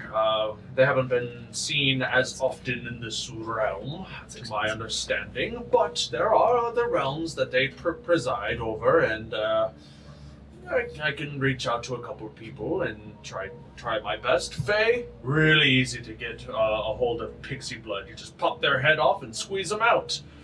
It takes a bucket while. full of it, though? It takes a while to fill a bucket. You gotta get at least 20. Celestial, ooh. Celestial's a little easier to get a hold of. Easier than Dragon, if you can believe. But, that's more of a matter of time. You see, one just doesn't especially one like me, I can't just walk up to an angel and be like, hey, can I get some blood? It's like, no, it's going to take a little bit of effort on my part, and that's mostly why I charge such a high fee for the bucket of angel blood. I hope you don't mind. Yeah, I understand. Some of my friends have been able to get custom-made magic items and have it teleport to them. Do you have capabilities for that? This is quite a sum of money we're talking. Indeed. That sum of money, like I said, is mostly for the procurement of such rich sanguine. However, if you want this blood bucket magically teleported to you, I can arrange that. A small, meager fee of 50 gold. You said it would be 500 for a down payment? Well, here's the thing. If you want the whole blood delivered to you magically, then you would have to pay full price. Otherwise, I'll just magically send you a message that, hey, your blood's available for pickup. But if you don't pick it up for a month, then I gotta sell it. Understandable. I'm sure that goes bad pretty quickly. I'll get back to you. Is that okay? Of course. My name's Chop, by the way. Chop? Yeah, this is my shop. I like it here. I do too. Here, have some veal before it goes bad. Thank you. I'll take it to the tavern. It's bad already. When I walk out, I was like, dump it in the alley. A handful of imps just scattered like, yeah, free beans. That's where we're going to take a quick break. Thank you very much for tuning in. Enjoy these announcements. Don't forget to check out From Outer Space to pick up your copy of Written in Blood Volume 1.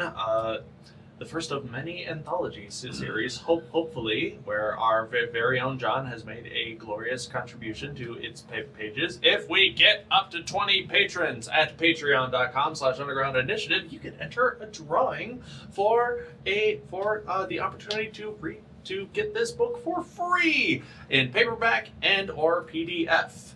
And you can request signage upon your winnings. We'll see you soon. Where's the beef? We interrupt your regularly scheduled broadcast program to bring you these interdimensional announcements from the Underground Initiative. We would like to offer our thanks to the people and organizations that help make the Underground Initiative what it is today. Some of the music you're hearing in the background comes courtesy of Midnight Syndicate. These horror music pioneers can be found on Spotify, iTunes, Ask Alexa for Midnight Syndicate, or at their website at midnightsyndicate.com. A big thank you to the one, the only, Kevin MacLeod. Check out the amazing works of Kevin MacLeod, a full-time composer who has published over 2,000 works of musical genius, most of which he's made available for others to use using the Creative Commons by Attribution 3.0 license. His work can be viewed on YouTube and incomptech.com. Thank you, Irutan, for letting us use your music. This amazing savant of Celtic and medieval melodies can be found on YouTube and irutanmusic.com. We would also like to thank Blizzard Entertainment, CD Projekt Red, and Bethesda for having such iconic and impactful music, as well as allowing for fans to utilize said content in productions like these. Please keep in mind that this is all fan-generated content and is not sponsored or endorsed by Blizzard Entertainment, CD Projekt Red, or Bethesda. We just really enjoy their content. A big shout out to Derek and Brandon Feitcher. Their amazing compositions can be found on YouTube under Fantasy and World Music by the Feitchers, as well as iTunes, Bandcamp, Amazon, and Spotify. Go check them out.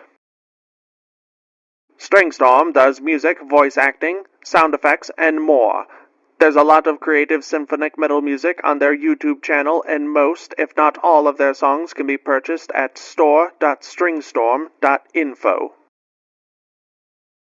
Various artists and animators were vital in bringing the Underground Initiative to life. We would like to thank Edvartigo, who can be found at twitter.com/Edvartigo. Sunzaki Kojika. Check out her artwork and content at twitch.tv/Sunzaki Kojika, and CJ Emmanuel II. Thank you very much, and enjoy the show. And we're back. So, Orlin and Lindera are currently still on the streets of Devil's Reach, 8th Street, Cania. I'm gonna poke my head back in the pick and pull real quick. Yeah. You have giant blood by chance? Yeah, I got some giant's blood. What kind? What kind you need? I got a bunch of hill giant blood. One hill giant. I've met some of them, and not the brightest bulbs in the... They're really not, no. More frost or fire or maybe storm? Storm giant. Ooh. I'm out of storm giants. Fire. I don't have a buckets full. But I got a vial of fire giant. Ice. Yeah, I got about half a bucket's full worth. How much you looking for? You do 4 bottles? 4 bottles of frost? Frost? Yeah, it's about four vials worth. I can do that. 300 gold each. Would you be interested at all in some perfectly dissected wyvern talons and stinger?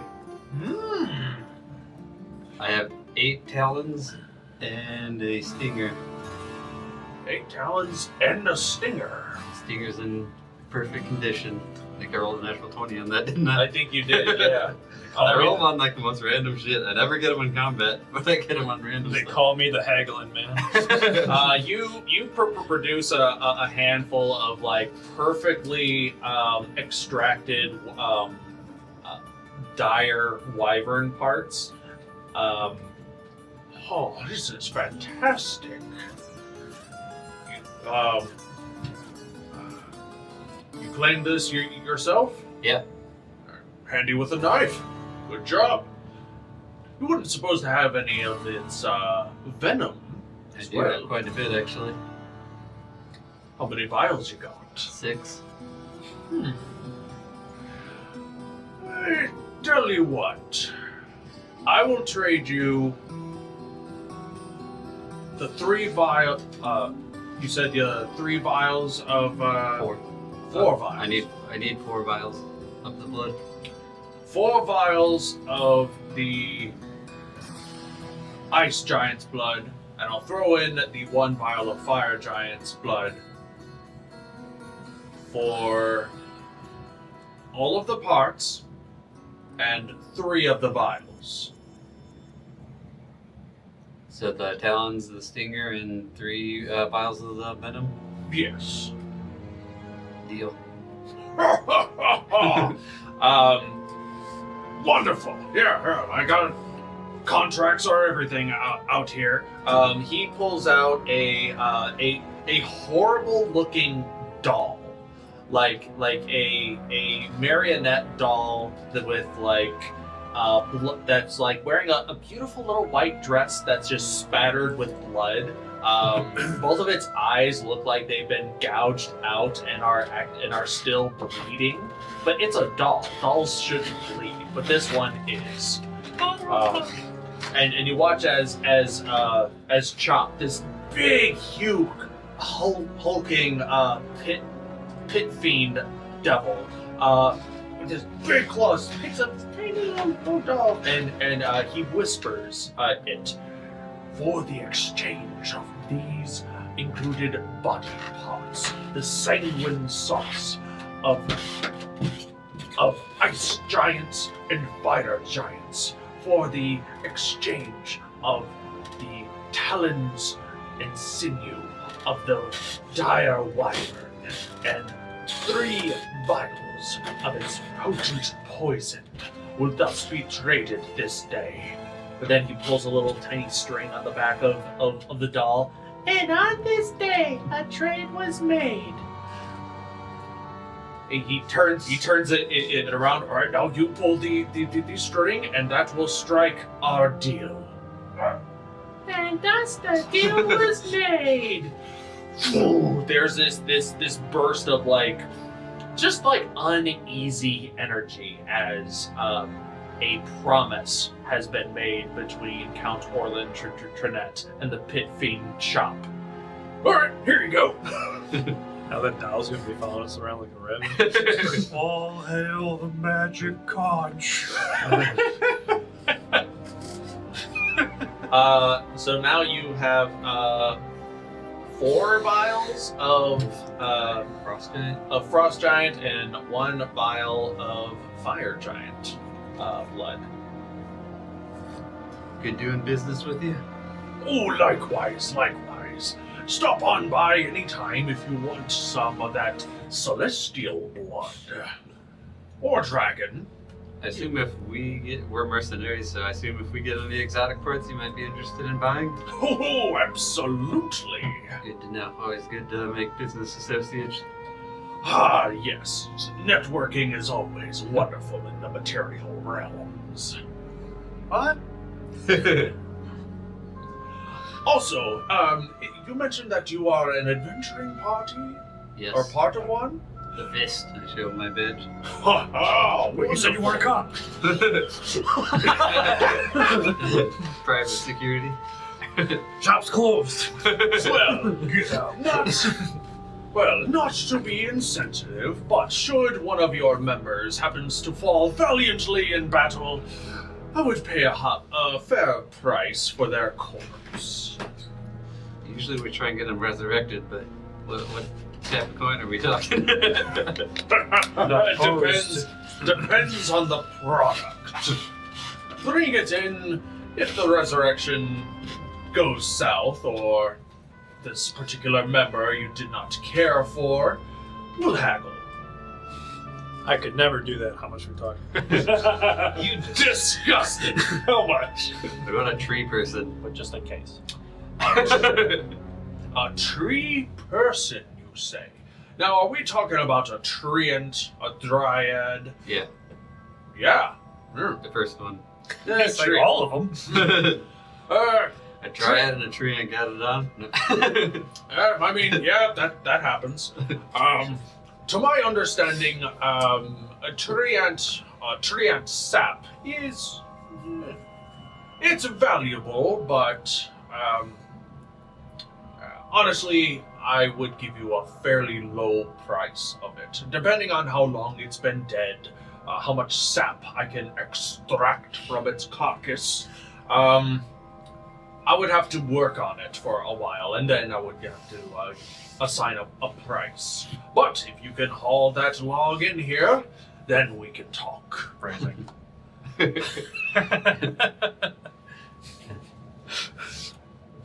Alright, well, we might be back at some point to do business. Probably not for that aspect of it, but if we find another wyvern or anything exotic.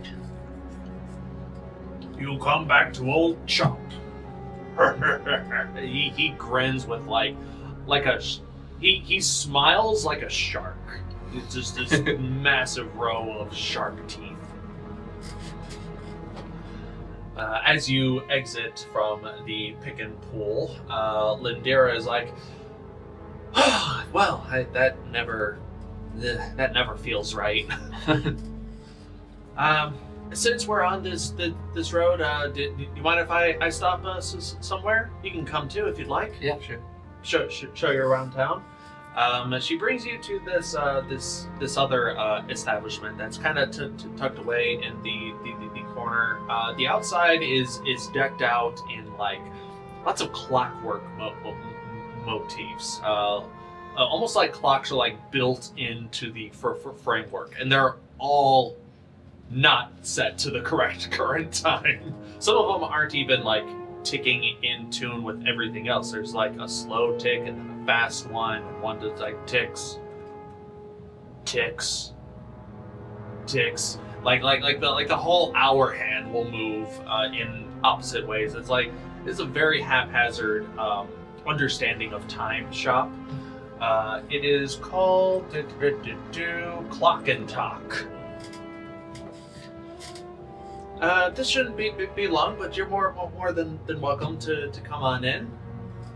Lindera steps inside, and behind the counter, the inside is just as haphazard with various time pieces on the inside as it is on the outside. There are grandfather clocks, cuckoo clocks, that instead of like a little bird comes out, it's a little dragon that shoots a tiny little bit of flame. Ooh, that one. There are Free facts. there are pocket watches. Some smaller, just like a very, very, very small select handful of wristwatches. Not something that is heavily seen even in Redmire. The concept of like a wearable watch that touches your actual skin. It's still a new concept. I would say everyone at Redmire, if they did carry a timepiece, it would be a casual chain pocket watch. But working on one of these, on just one of these random clockwork contraptions, you see a human male with almost like, it looks like he's wearing a black wig, but it might not be. It might just be like he uses a ridiculous amount of grease. There's just something unsettling about it. But he looks up and he has like a little black handlebar mustache. Well, hi! Hello there! Welcome to Clock and Top. Nice to see you. Name's What is my name? I think he says that out loud. Man. What's my name again? He looks at his name tag. Ah, my name's Kurt. Kurt Cliffstar. Nice to see you. Ah, isn't little old Lindira? How's the timepiece working out for you? Not that well, Kurt. I was in a scuffle not too long ago, and this timepiece that you gave me, and she pulls out like it looks like a square piece of clockwork that looks like it fits to a adventurer's belt. But for some reason, it didn't want to work. Think that you can work your magic on it? Oh, let me take a look at that. Yep, nope, that is definitely messed up. I'm sorry about that. Usually don't sell timepieces that faulty. Let me get my kid to work on that. Kozo! Get down here, you got work! Upstairs, and this is a multi-section building, and from the upstairs down comes this very, very, very plain clothes tinkerer, big heavy smock, big like almost like industrial gloves, like rubber gloves, big goggles that it looks like this that this guy doesn't usually wear, and he's like trying to like fiddle with them, like what you need, Pops? Got one of these contraptions here that we sold one of the sin guards to. I think it needs a little bit of work. Did you tighten the screw? Oh, now it's working. Call me when there's something bigger, all right? I'm busy. I'm working. All right, kids. Anyways, that should help you out now. No charge at all. But if it does mess up, yeah, just tighten that screw and it'll be right as rain. That's how they say, right as rain. Why is rain right? Why can't it be wrong? Whatever. Anyways, you there, stranger. Haven't seen your face before, and I know my faces. Let me tell you what. What can I do for you here at my clock shop? I sell accoutrement and timepieces for any occasion. I'll take a look at the watches, the wristwatches. You look at these wristwatches, and they are very beautifully made. Some of them, there's only like 5 or 6 that are out here, but like 2 of them have like the back face piece removed, almost stylistically, so you can see all of the intricate gears and whatnot that are working just beyond the surface. Now I sell all kinds of like I said, time pieces that are magical and non-magical. If you want to know the time, you can pick up one of these. But if you're looking for, let's say, ways to have time influence your everyday adventuring life, well, I think we can deal with that too. What does that mean? What do the magic ones do? Well, if you could look up the item that Lindira has, just to give me like a nice point of reference, because its name always eludes me. I will. Clockwork Amulet is what you're thinking of, I believe. Well, we sell timepieces similar to Lindira Sittengard over here. Her clockwork timepiece basically allows you to, anytime you make a roll, instead of if the roll is an outcome you don't like, you could just automatically default it to a 10. Yep. Once, I believe, for long rest, and it is an attunable item, unfortunately. I also sell some breakaway time pieces. Go ahead. It's not attunable, but you can only use it once per dawn. Not attunable. There you go. Not attunable. It's what? So it's a wondrous item, so that's something you need to attune to. But yeah, just maybe you're trying to do a task that you know you've done before. You swing a sword, swing an axe, but in this one point in time, you just can't quite find your groove, man. But with this timepiece, you can transport your time to a time when you are good at something, when in the moment you're kind of not. So that's how that timepiece works. We also sell some individual timepieces that will halt time temporarily.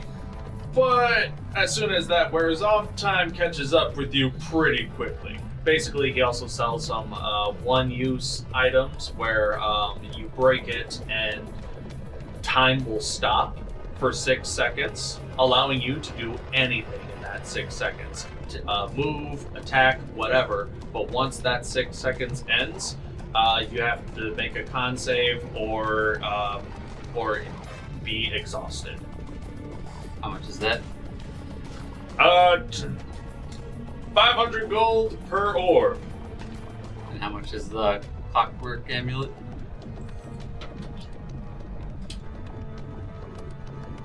300 gold. Do they just have a regular mechanical, like a nice silver-looking watch? 2 gold. Cheaper than I was expecting. Check it out. Do you have a gift box for that? 2 copper. Done. He watches as he pulls out a very fancy box with a unique green like pounded metal filigree on the corners, and he wraps you this very gorgeous red leather wrist piece. What the fuck is this piece? Wristwatch. Wristwatch for you. The hands themselves you think are actually made of gold. And the numbers painted along the face of the timepiece as well. It's a very good piece. Just has to be wound every 6 months. Can you engrave it? 5 silver.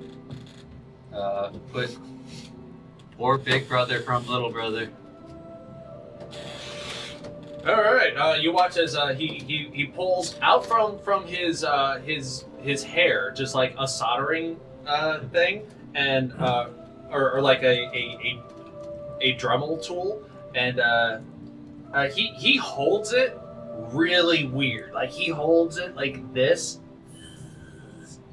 And you think, oh man, this guy's fucking it up. He is so fucking it up. But then you look, and then it is the most beautiful handwriting you have ever seen in common that says the phrase that you wanted engraved. I appreciate Well, that'd be all, sir. Yes, sir. Big spender. I like him. I like him a lot. You come back now, you hear? Tell your friends, tell your enemies. I'll sell to anyone.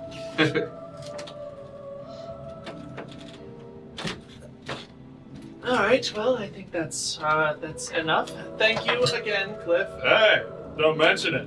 No, I take that back. Mention it all the time. Tell your friends, tell your folks, tell your enemies. All right. Get out of my shop. That would crack me up if you said that. As Lindera leaves first, as Orlin, as you're about to step out, Kurt yells back, Hey, customer! Get out my shop.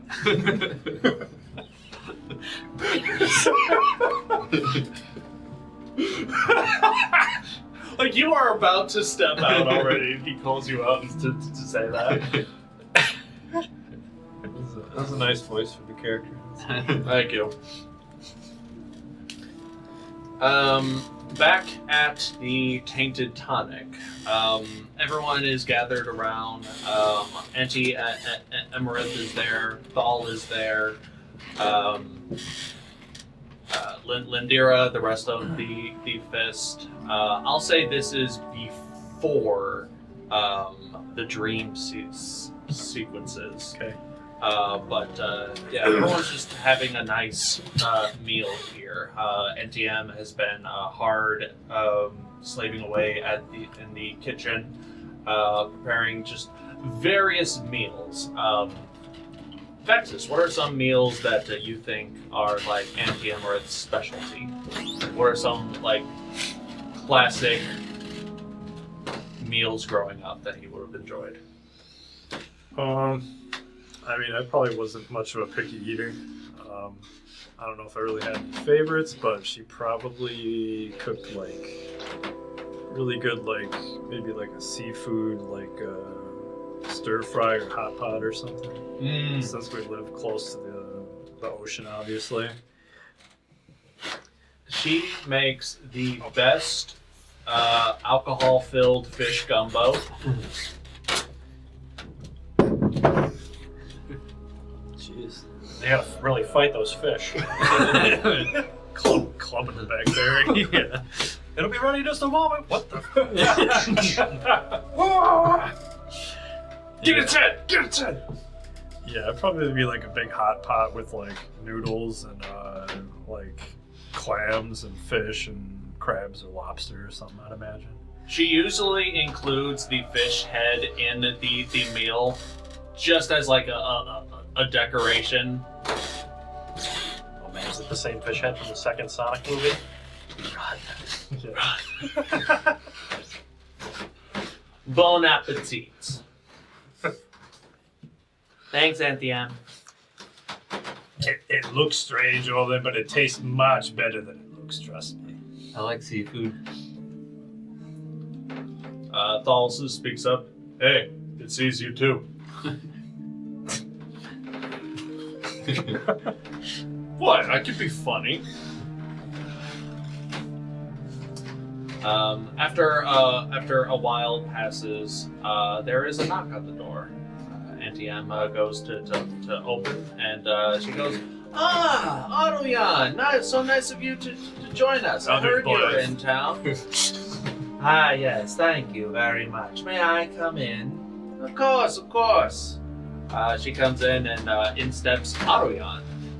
Why, hello, dear Fist. It's good to see you again. It's good to see that there are positive changes here in Devil's Reach, mostly thanks to you.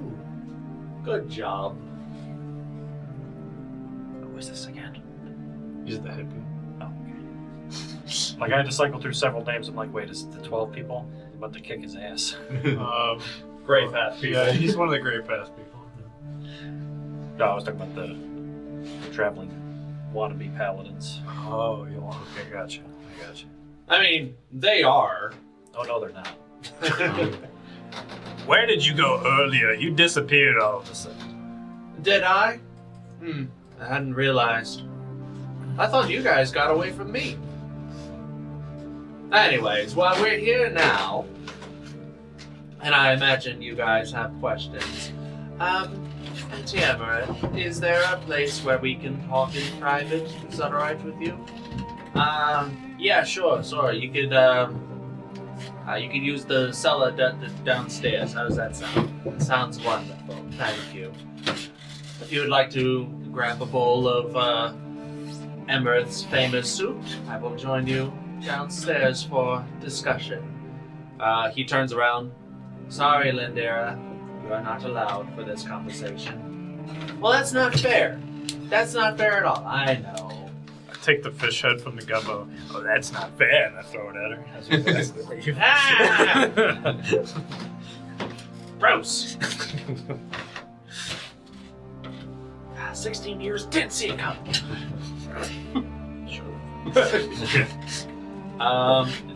Does the fist follow Aruyan to the cellar? Makes sense to me. Alright, you go left, go. Yeah, you go high, I'll go low. Goes low-key underground. Somebody stands there, the person pushes it over. Didn't see that one coming, did you? The cellar is really dirty. It's not very well kept, clean-wise, but there are like walls of like jars of like various like hand-picked herbs and spices, pickles, and other various fruits and veggies that line the wall. The ground of this cellar doesn't have like proper flooring. It's just dirt, and you can see like the support beams and whatnot of the rest of the tainted tonic structure. And Altoyan just sort of leans on one of these walls, pulls out a fistful of this like green grass substance, and just starts chewing on it like a cow. So, what you want to know about the order? I don't really care. What about you fellas? I mean, the ones that are fucking with society seem pretty bad. Yeah, they could have wiped out the whole town here. That's true, but they didn't, mostly because of you. And I think that's a good thing. I feel like there's just going to be more of them to take up place, though.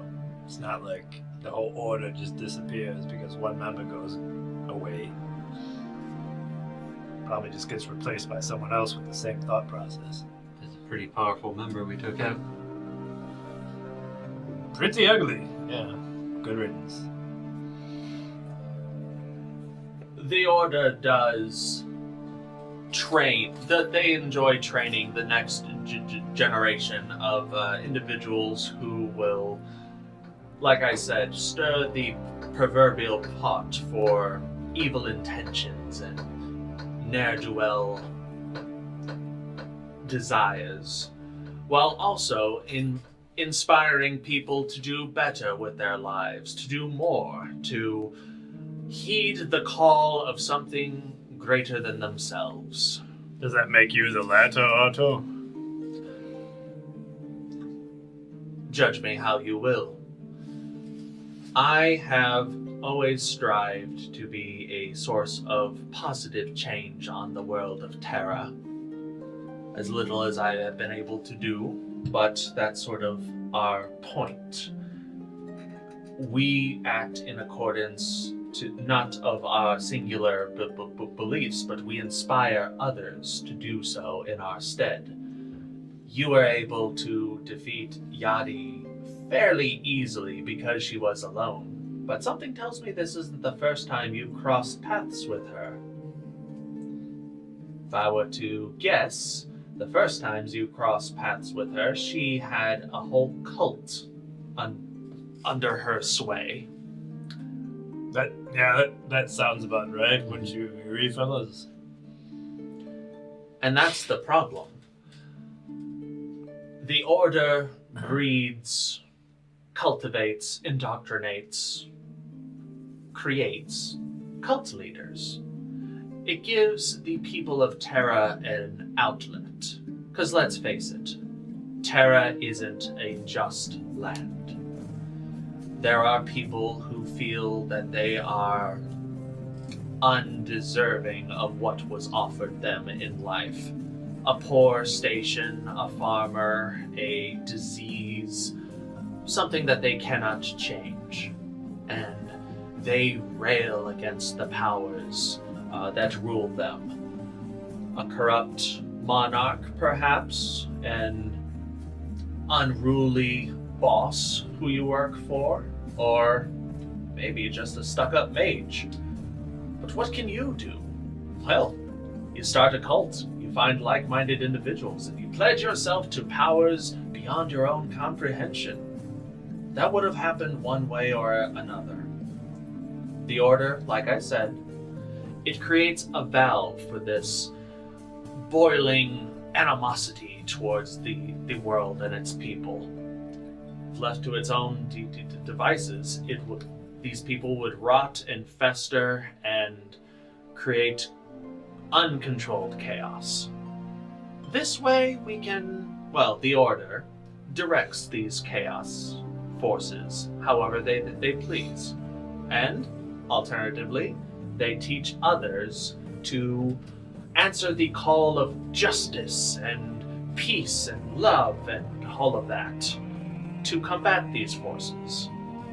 Because there are those who have not, and they want more, to do good things in the world. Tale as old as time, a young farm lad who wants to go on an adventure and slay a dragon and win a bunch of gold for his people, maybe marry a princess.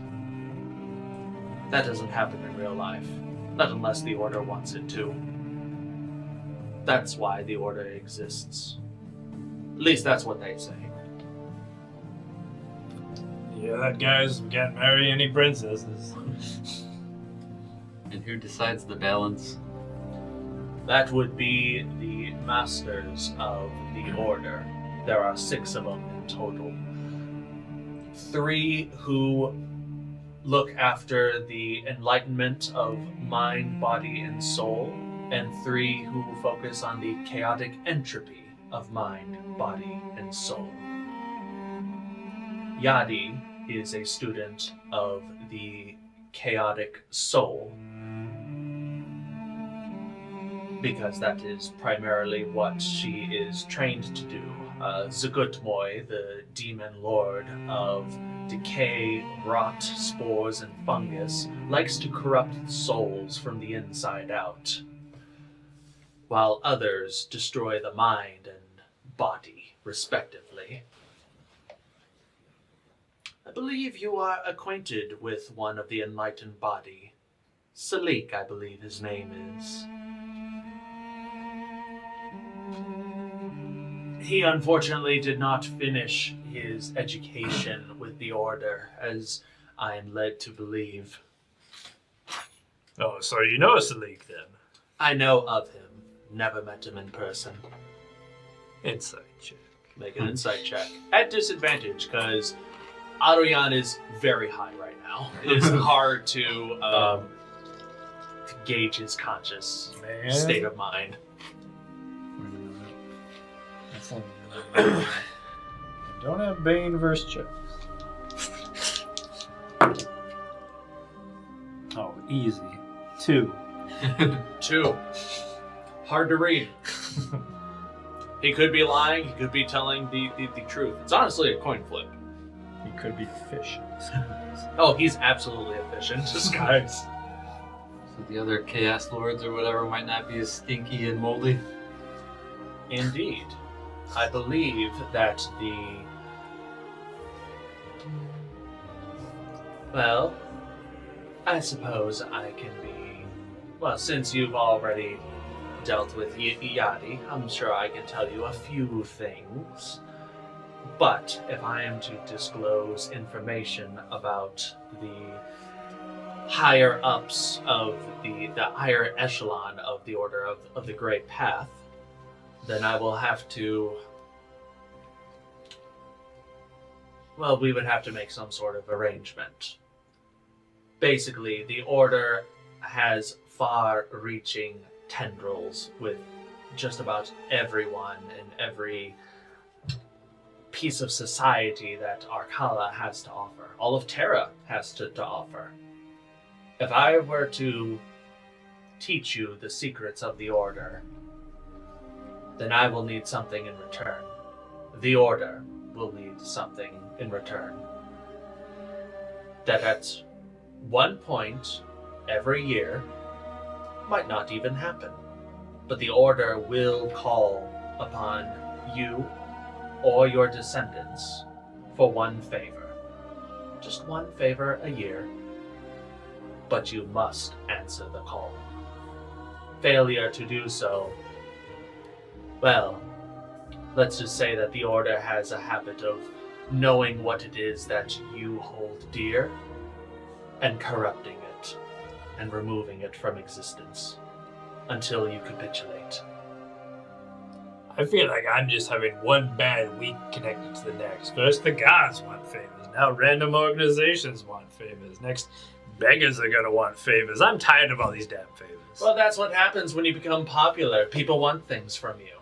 That's why I stay out of the limelight.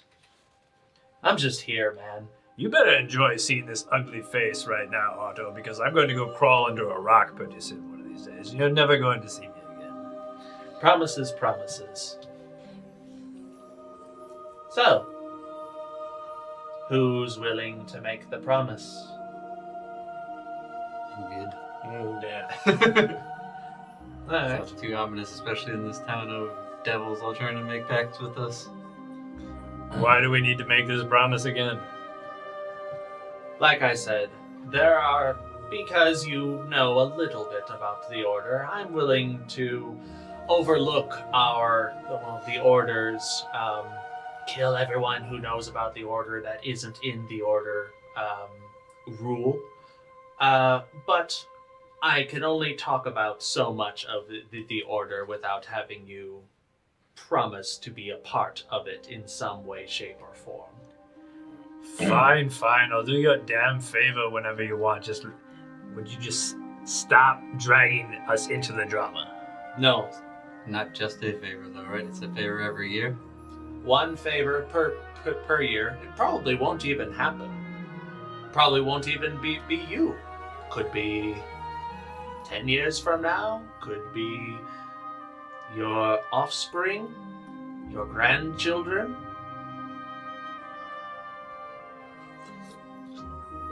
We could ask you to kill someone. We could ask for your firstborn. We could ask for your estate. We could ask you to try to make sure a law is passed or isn't passed. The Order's requirements are varied. Depends on the time, depends on the season. Your organization's weird. Yeah. You know what? No thanks. I'm good. Alright. Well, then I can't tell you anything about the leadership of the Order, but I can tell you a little bit about what the Order does. There are currently 9 active members of the Grey Path that are out and about doing good and evil. You've dealt with one, Yadi. There are 8 more doing unspeakable, terrible things out there in the world. Kulkras and would be Salic, but he's not here. Kulkras, you remember Arvon Stone Step, the guy with the snakes. The guy with the snakes. Do you want to bring him up? No, I'll keep that in my pocket. Unless he brings it up. Their amalgamations are wide and varied, but they do have long-lasting implications and of the corruption of mind, body, and soul for the people of Terra.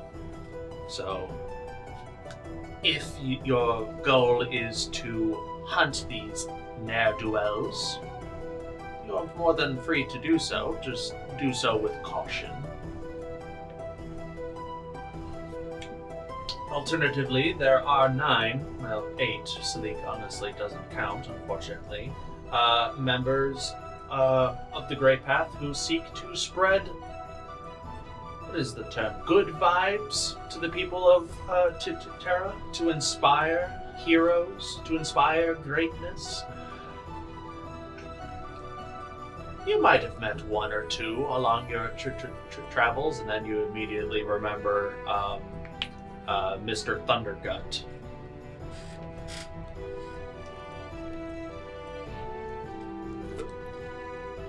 But if you have any other questions in regards to the Order, I can do my best to answer.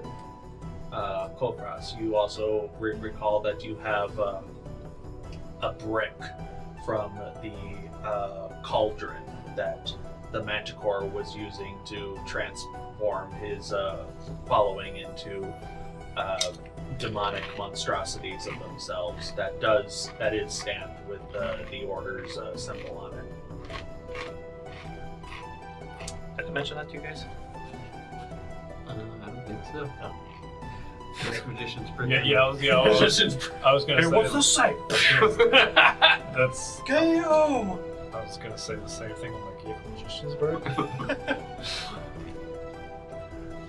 I don't know which one deals in altars.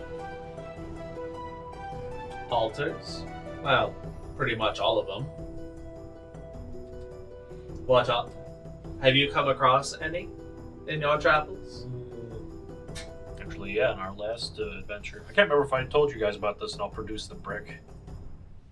That's a very nice rock, Kulkras. Straight in your face. This was holding up that stupid cauldron for incursion. Well, wouldn't there have been numerous other bricks? What's so special about that one? That it's engraved. Did you just find it, or did Malcolm give that to you, or what? I think we found it when we were dismantling that cauldron. Or the pedestal that it was on. Does it say something in particular? Again, it says gray path. Does it really?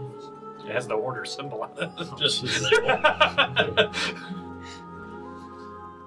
I can probably try to tell you more about it if you allow me to take a look at it. Yeah, I'll give it to him. It says, suck it fist, nya nya nya. Mage Slayer. Aurelian takes the brick from you, and it is like a dark purple brick, indeed stamped with the symbol of the order. Aurelian looks at it, licks it, is grossed out by it, licks it again in the exact same spot. Don't hog on the flavor for yourself. Well, if you wanted a taste, you should have asked. I just did. Well, then here you go. It's mine now. I act like I'm gonna look at it and I just hand it back to him. He pushes it to your face. Oh my gosh. This brick was indeed part of a artifact known as the Cauldron of Baphomet. Originally, it does not exist in the material world, but one member of the Order in ages past constructed it within the desert landscape you know as the Desolate Wastes, which is the area around Deeplight Spires. There, this individual would transform people into demons, just to wreak havoc on the surrounding landscape. Unfortunately, that individual evaded capture, but the cauldron itself was found by other members of the Grey Path. In fact, if I must toot my own horn, I was one of them. I helped destroy that cauldron, but I was unable to capture the one responsible for its construction. I believe that individual fled all the way back to Denda. Is this recently? Oh, hundreds of years ago. Oh, so then you're lying. But Because we just destroyed another one. that means that it was uncovered and rebuilt, which is what you have heard from Malcolm. No, he's lying. Get him. If you found this cauldron, I can only assume that it has been rebuilt and repurposed. For the same purpose. Oh, yeah. Until we fucked it up again. But yes, thank you. He hands the brick back to you, Kulkras. Thank you for dismantling it once again, but I'm sure that as long as the cauldron or pieces of it exist, the Order might still have use for it later in the future. Banish it. The whole cauldrons. Straight to another plane. Where is the hat? It's a pretty big hat. If that was all the questions or comments that you had in regards to the Order, well, then I guess that we're done talking here. But if there are more secrets that you wish to know, locations of some of the individuals that are working for or against the interests of Arcala as a whole. What their names are, their races, their locations. I'll leave it to Orlin real quick. We want to tell him about the weird ass temple that we summoned. The mummy one or the? Yeah. That was marked with that too. I thought so. I was trying Oh, to find out. they're whispering. He pulls out some more green stuff and he puts stuff in his ears. Yeah, honestly, why not? Alright.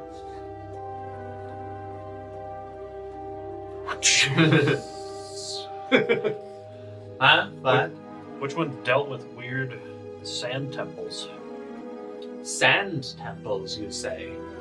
But that sounds like, well, it does sound like Dender. I could have gotten it from there, I forgot, yeah. Tell me more about this temple. I'll assume that you're describing the temple, sorry about that, as much as you can, but what details do you choose to leave out? So it was hiding a mummy. Is there anything secret about that we would want to keep back? My cloak. Is that where you got it from? Yeah. Oh, dang, you got a winner chicken dinner then. If that's what you got from. I think, yeah, that's where we got it from. I got that weird back scratcher that I just gave to Alan. Oh, yeah, that's right. I think that's where we got the book that me and Shiima used to. Mm-hmm. Oh yeah, I think that's right. That's also where you got cursed for a little while. And the bug. We want to mention the bug? Yeah, the bug seems to be attached to that cloak and is bugging you guys. I don't have any qualms with it telling him, but if you want to keep the cloak secret, then you probably want to keep the bug secret too. Yeah, fuck it. I was hiding a mummy and a bug. In a test tube. Almost killed our tree friend, who then got killed by us later. Oh yeah, I think we banished it to some other plane or something. It's been a while. I don't quite remember. Well, I said that I wouldn't talk about such things, but this, honestly, that's quite a unique feat. I don't mind sharing this little bit. The masters do have fail-safes on the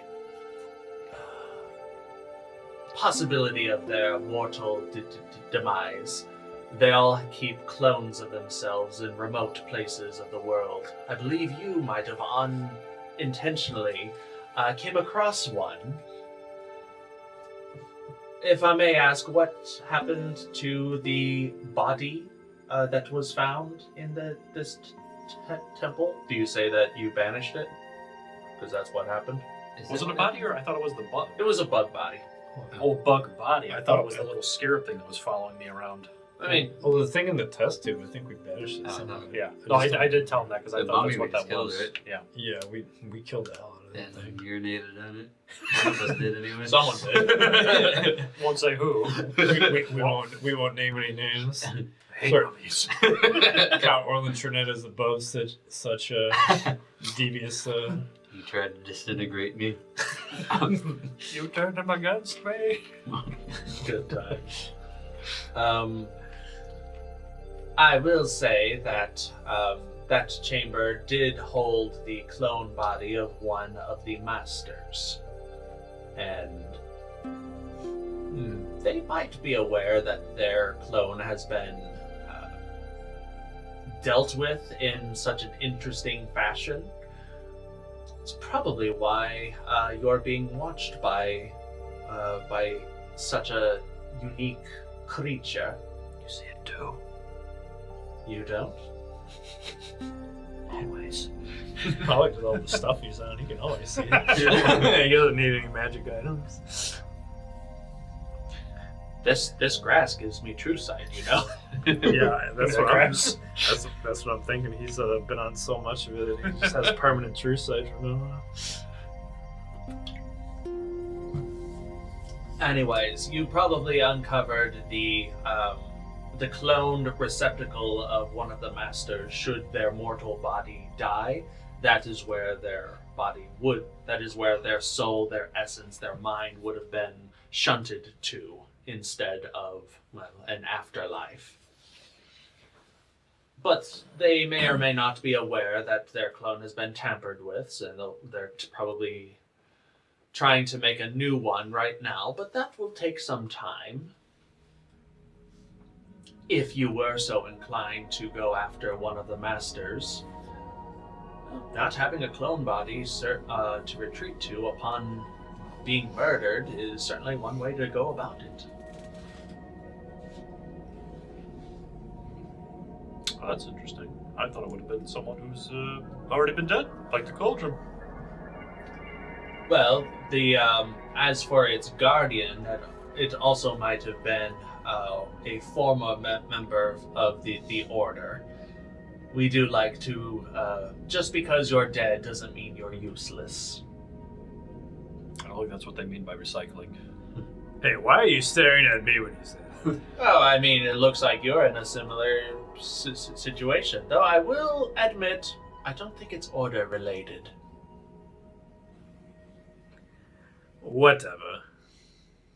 Whatever, indeed.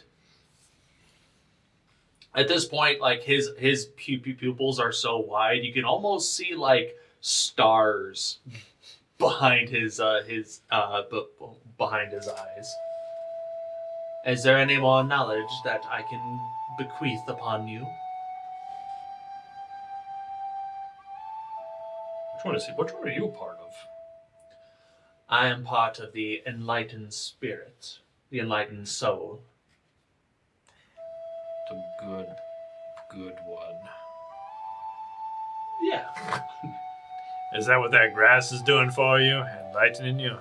Oh yeah, you want some? I think we've been poisoned. Maybe another time. I think we've been poisoned by enough Square. foliage. At this point, you get like a better sense of Aruyan as a person. The way, like even the way he's dressed, gives you a sense that he's been around. His boots are dwarven, but the toes are like cut off so that his feet can kind of like breathe and just be out and about. He wears tiefling like workman's trousers that are breezy and easy on the skin. His shirt is like a very fine elven, while his cloak is like a heavy like orcish pelt, and he doesn't wear a hat. And his satchel is very, very well made, probably gnomish or halfling made. This man does not appear to like conform to one ideology to the next. He sees the value of all things. But also, he just looks high as fuck, so who knows what's actually going on in that skull of his. Who knows? Could be anything. Could be.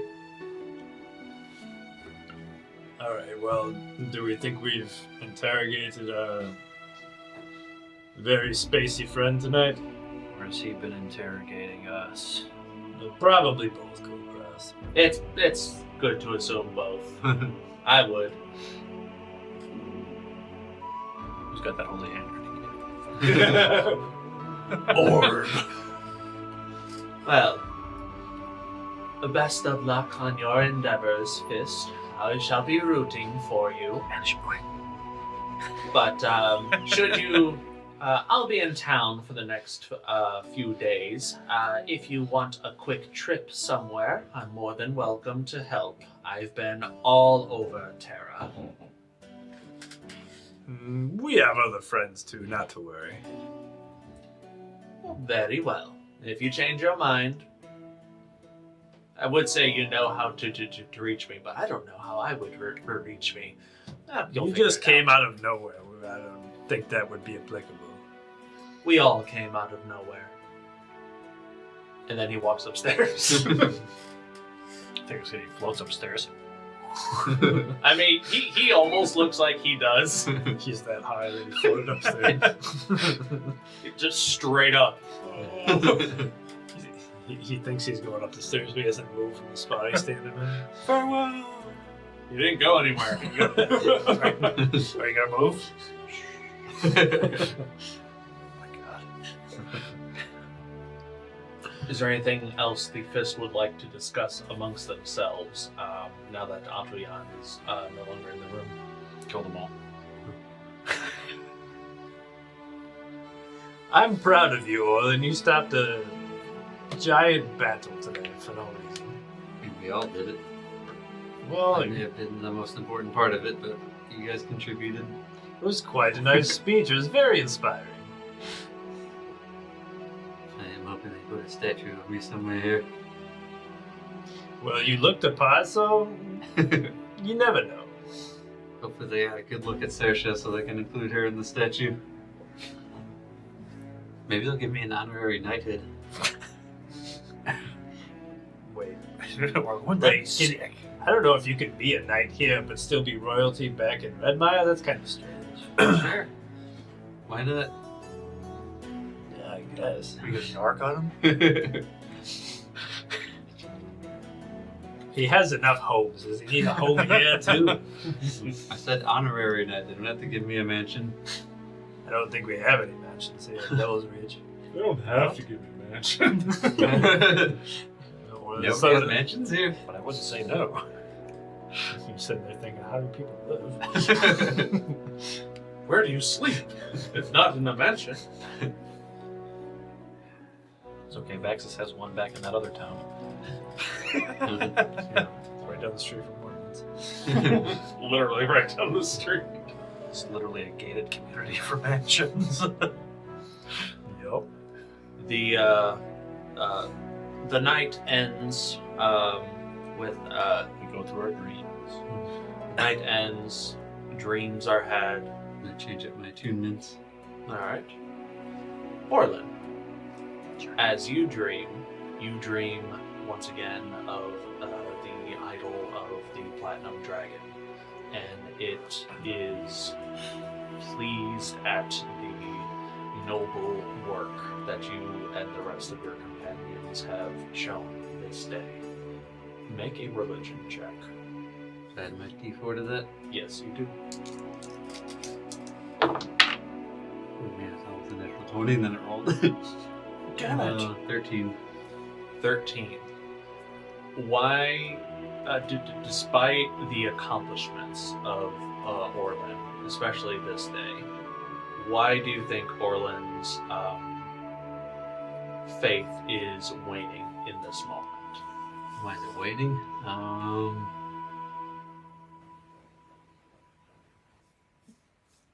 I have been feeling insecure over the last days ever since my devilish powers have manifested, and wondering if it really makes me worthy of being under Bahamut and Ray.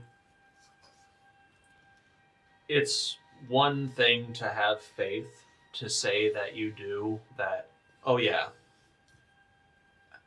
following the Platinum Dragon is the true path of anything.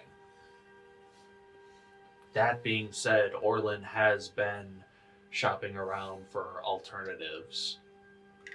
Orlin hears that the Platinum Dragon cares not for the infernal blood that courses through Orlin's veins, but Orlin still wishes for change. Going so far as to make a deal with the literal devil for angel blood. Backflip on that logic as much as you will, but that's what's going on. Bahamut, the Platinum Dragon, sees this conflict within you, Orlin. And it understands that everyone seeks perfection. From the pious to the non-believers, from the righteous to the evil, everyone wants to be seen. Everyone wants to be seen the way that they want to be, and will go to extreme lengths to do so. Bahamut doesn't lament your infernal heritage, but it does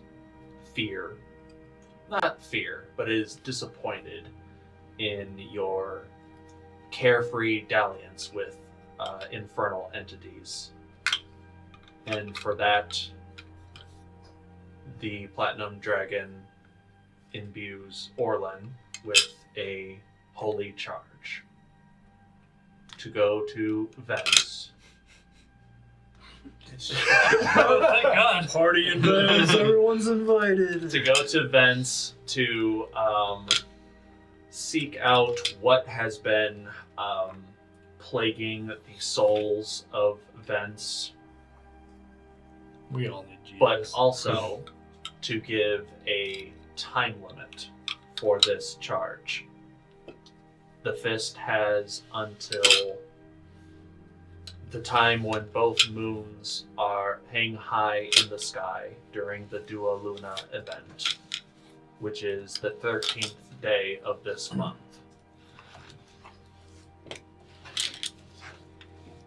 Which is currently 7 days away. 7 days. Technically 7 nights, but yeah. And until this charge is completed, Orlin will also carry a burden of a negative D6 bane. Welcome to the club. Damn. The Platinum Dragon knows that you are capable and believes in your success, despite the hardships that are placed upon you. That is the mark of a true believer.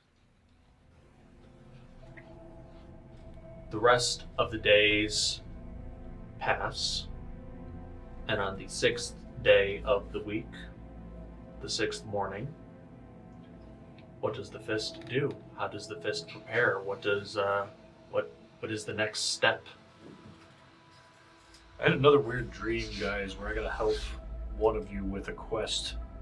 Vince. Me too. Same thing. So I don't need to help anybody, but they want to send me to Vince for some reason. Clearly it's you, Vince. Why do I always sound like a charity case? I don't like the way the gods word their charges or whatever the hell is they're called. Hope they validate our parking this time. Where are the Jeffreys? Wait, Shiima has them, I think it was, right? yeah. Somewhere. That makes sense. I'm sure they're fine. During the course of these 5 days of downtime, does anyone wish to use their pages of sending to reach out to anyone? It works on multiple planes as well, not just this plane. Yeah, we did. As a reminder. Nothing comes to mind right now, Okay. but 5 days, so I do want to see if you guys want to go to the club mass. potentially. I was going to probably stop at Victor's one more time. Maybe talk to him at some point too. I will say that there is a moment within these days that Nictor does magically relay to Vaxxus. Why, hello there. I believe the item that you requested is ready for pickup. Also, there is another individual who is scheduled to arrive in my shop that I think you'd like to speak with. Tally ho. I don't know if I can respond or just try to figure out where the sound is. You just respond. Beep. Vaxxus can't come to the message right now. please leave your name and location. Yeah, I'll just go to Nictor's shop. I don't know who else is busy, but I'm not trying to drag anyone else along with me, I suppose. Lindira also has received some sort of message. Yeah, I got a call from him too. Some of my, I'm gonna pick some things up. You wanna come? Can I tag along? Yeah, sure. It looks like you dropped something. Yeah. And when she does, I go, my finger. Ah! Yeah! Magician's brick!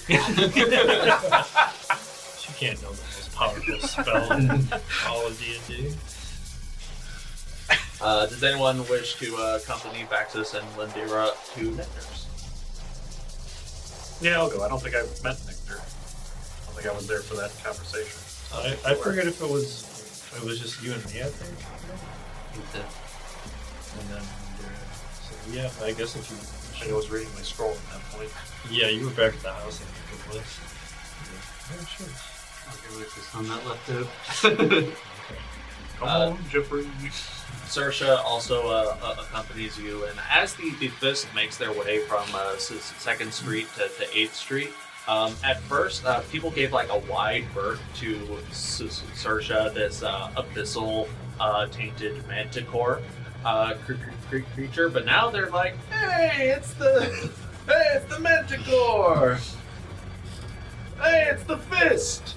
Hey, we didn't get killed because of you guys! Hey! They're not really Italian all of a sudden.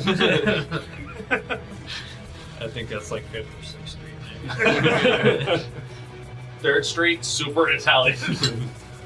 That's just the neighborhood. Forget about it. Okay, 2nd Street is Jersey, 1st Street is Southern, 3rd Street is Italian.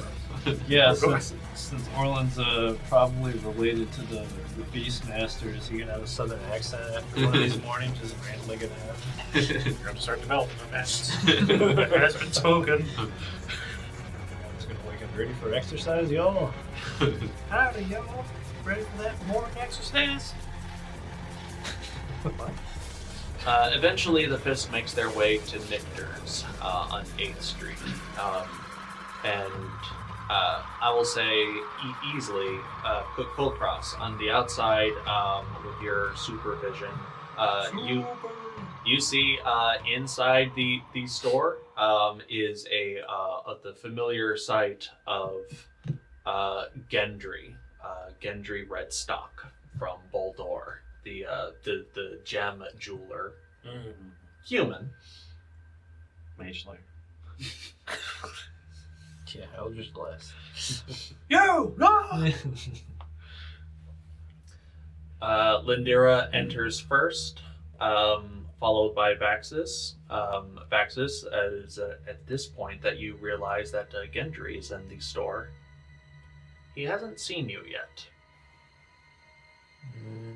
I mean, I'm pretty hard not to notice, especially because I clink so much. But I don't know if you want me to. I'm not trying to be stealthy, so if he clearly can't see me, he's probably deaf. Well, he's not looking at you, and anyone can make noise as they walk. He probably notices that someone has entered the store. He just doesn't think it's you. Okay, I mean, I'm not gonna try to get his attention, but I'll see if I can. I'll see if he's talking about anything in particular. Make a perception check. Well, No longer guided. But Bane. Nice. Let's go. 4. 4. Yeah, you have no idea what he's talking about. I'm there. What about me? That's Make a perception check. That's the 8th Street accent. It's the Peanuts. Peanuts parents. Oh, wait, I get blood. Everyone sounds like they're talking like this, but it's a little muffled, so it sounds like this. My bless is just normal still, right? Or whatever it is. Yes, guided. Yeah, that's 8th Street, all right. The 8th Street Mumblers. Oh, that's pretty good. Which one was I doing? Perception. 28. 28. It looks like Gendry is picking up a parcel from Nictor. It looks like a crate filled with various gems of different sizes and hues and colors. He places a lid on it, slides Nictor a handful of money, and picks up the crate, turns around, sees Vaxxus, and goes, hi, Vaxxus. Didn't realize you were in town. Yes, funny I should meet you here. You know, I've been speaking with some interesting characters lately, and they told me some things about you. Maybe we could have a chat.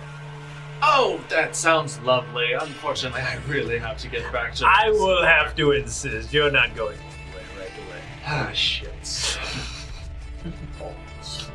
Make an intimidation check. That's a lot better. 23. 23.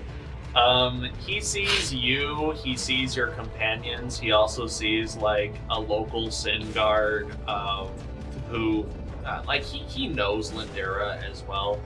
Not that well, but he knows her name at the very least, and she is dressed in her Sin Guard attire, and she's like picking up on what you're putting down and is playing the part of like, yeah, you're gonna have this talk.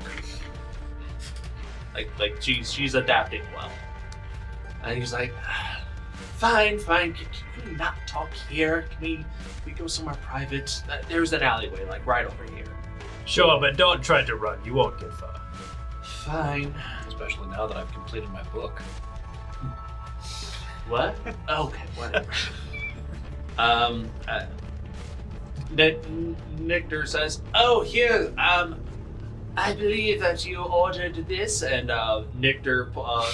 Nictor's fifth arm produces a short rod of like black, like burned black metal and crystal, and he hands it to you. This, now you said that you wanted something from the outer planes. That screamed Grave Walker. I did. Now, there are many outer planes, unfortunately, so I had to pick one. This is attuned to the realm of Gehenna. I also went ahead and included one of the inner planes, the Shadowfell. That one to me screams Grave Walker just a little bit more. I hope you don't mind. No extra charge. Yes, it looks very interesting. And then I slide Nictor like a piece of paper because I have one more request before we go talk to him. Very well. What does the request say? I'm looking for a scroll of modified.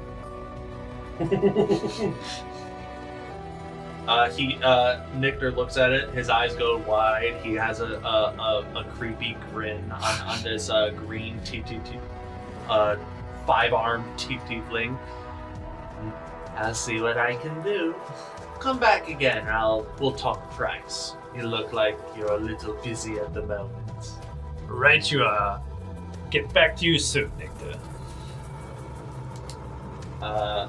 Who else follows Vaxxus and Gendry for this interrogation? I would. Yeah. I have a feeling you'll mess it up. Lindira's gonna tag along too. Nictor, just hold on to my stuff. All right, very well. Gendry takes. You guys push Gendry into a nearby secluded alleyway. There are like a handful of imps that are like playing dice, and you kind of have to like kick them out, like get out of here. Gendry turns around. Like I said, Gendry's human. He's dressed in very fine red mire vestments. Deep mutton chops, dirty blonde, short hair. He doesn't wear spectacles, but he does have a pocket watch chain of sorts, and he's just carrying this Devil's Reach Nictor's crate. All right, what is this about? What do you want? I pull his underwear over his head. Hey! Alright, sorry. I got back in character. You talk about, you never left. So what do you have there, Gendry? That box looks pretty fancy. If you must know, these are valuable gems from across the realms. That's what I do. I cut gems, I make them magical, and I put them in equipment and jewelry. So where did you get those from, Nick?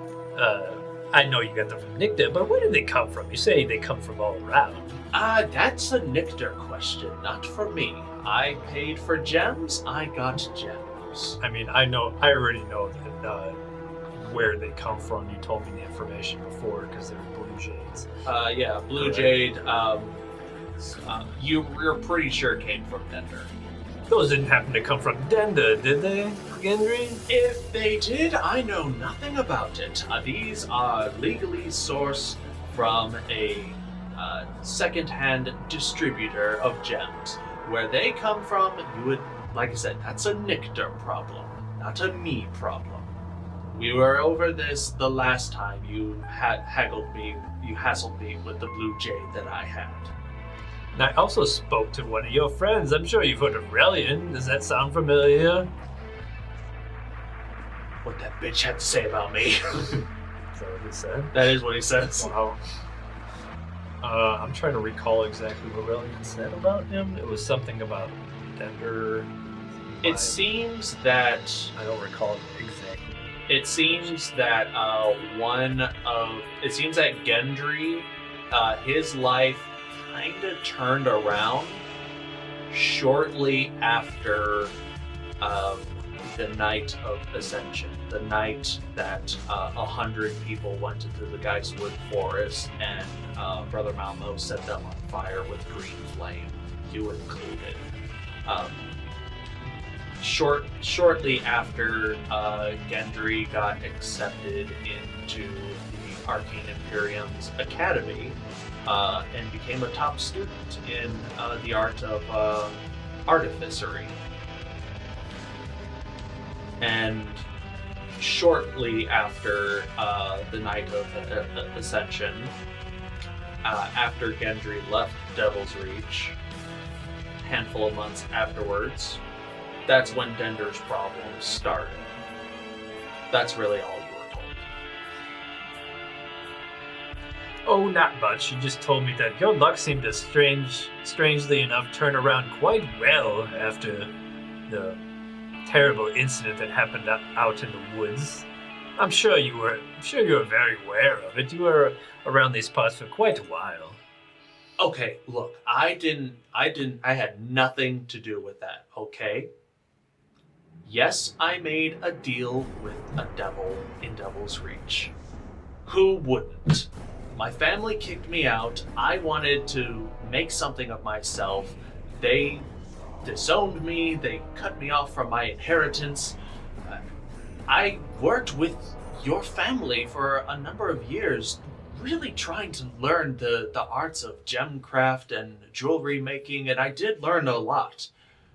Dear Isabel taught me everything that I knew about modern gem crafting, but I needed to learn magical arts to make them even more unique, to make them more pop, to make them more noticeable. So tell me about the deal, and perhaps I'll just leave you alone. I won't mention it ever again. Make a persuasion check or a deception check. Your choice. You don't have to tell me what it is, you just gotta tell me the number. That's pretty good. 24. 24. Now I gotta bring up my notes for this. No worries. Funny enough, I didn't even remember Gendry until we were on the way to the shop. I was like, oh wait. This whole time, like, are we mad at him? Why are we mad at him? I remember you had to meet him for that, or he was going to let you know when someone was here, but I couldn't remember who. Well, Relian was the one over at where we made the deal, mentioning something about him, and I'm not sure exactly if point A leads to point B or point C or some others. Well, that's what this interrogation is for. trying to follow all these spaghetti strings of plot. Gendry says, "Alright, fine. Look, about maybe a week or so before the whole incident in the forest, I did make a deal with a devil. It was a local guy. He had this very classic devil look to him. Red skin, black tailored suit, the whole 9 yards. He had a fancy golden scarf, and he had these piercing golden eyes, these cat's eyes. You had a cat companion, a Tabaxi companion. Her eyes reminded me of those eyes, and I was a little off-putted at the time. Whenever you guys would enter my shop with them. But I made a deal with this devil. His name was Aloms, and in exchange for basically just the immediate knowledge of gem crafting, magical gem crafting, artifice, he just wanted me to make something for him. He wanted a very special gem made especially for him with this knowledge. I don't know what he did with it. I don't know exactly what it does. It was all based on infernal runes and whatnot that I couldn't really understand. But he made me make a... what was his name again? Aloms. A-L-O-M-M-S. A-L-O-M-M-S? Mm-hmm. Okay. He made me make a gem, a green gem. It almost looks like a what's a shape with 8 points? It's not a hexagon. Octagon? Yeah. It looks like an octagon from the outside. And you don't look at its fitting, but he wanted me to make a very, very, very specifically cut octagonal green gem that he provided the materials and instructions for. Like I said, that's all he ever asked of me. That's all I ever made for him. I've never seen, we haven't kept in contact at all since. As far as I know, I still have my soul, and my business is doing well, and I'm doing quite well, just staying within the law and the confines of what I can do. And this is all very legal.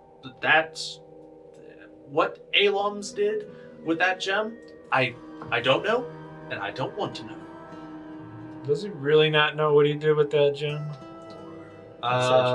Any of you can make an insight check.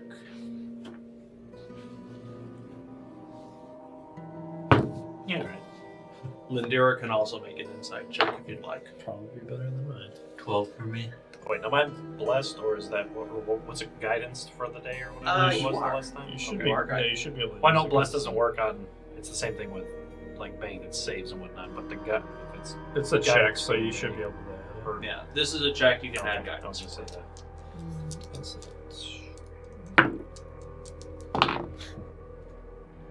I got a 7. Lindira got a 9.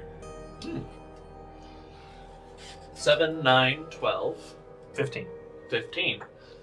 I would say Kulkras. You went to magical school as well. I did indeed go to magical school. Now your area of expertise is the focus of like not really understanding where the source of a magic comes from. You just know how to counter it. Like red light comes down, you can counter with this. Green energy comes down, you can counter it this way. That's really all you understand about how to counter magic. However, Gendry specifically knows how to weave magic into an item. And in order to do that, he has to understand the language of that magic. Almost like calculus or programming. The language might be different, but you can still kind of understand the end result if you know how to program. You believe that Gendry does know what he made. Maybe after the fact, maybe curiosity got the better of him, but technically he's telling the truth. At the time of the creation, he did not know what that gem makes. Now, he probably has a better idea, and he doesn't want to talk about it. Even after all the fancy knowledge you gained, you don't have any inkling or clue? Not even curious? We watch as he's actively starting to sweat a little bit. All right. All I really know is that it is some sort of enchantment spell. Some sort of mind control. That's really all I know. Honest. Wait, do we get What do you say? Mind control? Mind Can we get control. back to God Crystal for that fat lard? Well, those two bondage goons took it away from you. oh, so that was it then. Possibly it was that mirror I had. And just took it with me. The mirror you had did have gems in it, but it didn't have the gem that is being described. However, that mirror did have a pair of golden cat eyes. That's fair. The specifics on how that gem works, I did not want to research too far into it. Once I understood that it was some sort of control of the will, control of the mind, some sort of magical indoctrination, I immediately stopped researching. I did not want to learn more than that. But if I had to guess, this gem was to be fitted on something big, because it was a fairly big gem. I would say something like a necklace, a tiara, a crown, perhaps. Does it ring any bells or any memories, I guess, in my experience? Make a history check. If anyone would care to make a history check, you're more than welcome to. Okay. Ooh, that's really pretty good. Oh, pretty good. That's what I was going to before I lost it. What have we got? I got a 22, actually. History. Got 6. 19. 19. Thanks to my 1 in the D4. I mean, there's even with a 19's pretty high. I don't think there's immediately a lot that comes to Kulkras's attention with this information. Like anyone can wear a piece of a fancy gaudy piece of jewelry. Vaxxus. This information doesn't come from any knowledge that you would have of gem crafting. Like, a little bit comes to mind, but you're also trying to think of the chain of events that are leading to this point, and something else seeps into your brain. Could be the lost weird eldritch knowledge of the void mind that was captured, some sort of infernal or eldritch interference with the Whispered One, shedding just a morsel of secrets because of your pact with him, whether you like it or not. That's the only reason I have a proficiency in history. So. You have this weird understanding, this weird knowledge that that this gem is definitely the size of something that Gendry is describing, a very fancy necklace, a headpiece of some assorted decoration. Could be a facet for a giant mirror for all you know. But you have this very weird slip of esoteric knowledge that there is no reason that you should have. But you do know that in Dender, whoever is crowned king gets a brand new crown every time there's a new king. That's about all that you are able to ascertain. That's what I thought too. Sounds like he was making some kind of magical crown for whoever is king of Dender, so he can mind control everyone, essentially. At least that's what the gist of it, I get. Alright, Gendry, I think you've told us everything you know, correct? No reason to interrogate you further. Is there any more that you're seemingly hiding behind your story? No, not at all. Like I said, I didn't. That meeting, the very first time I met with Alums, he knew exactly what I wanted. I didn't come to him; he came to me. It was really off-putting at how well he understood my wants, my desires, my needs, and all he asked in return was that I just make a bauble for him. That's honestly all that I thought that this man wanted, this devil wanted. Well, it seems like your business is doing well. I hope it was worth your soul. Lindera leans in. So do we stab him here and take his shit? Is that what we're doing?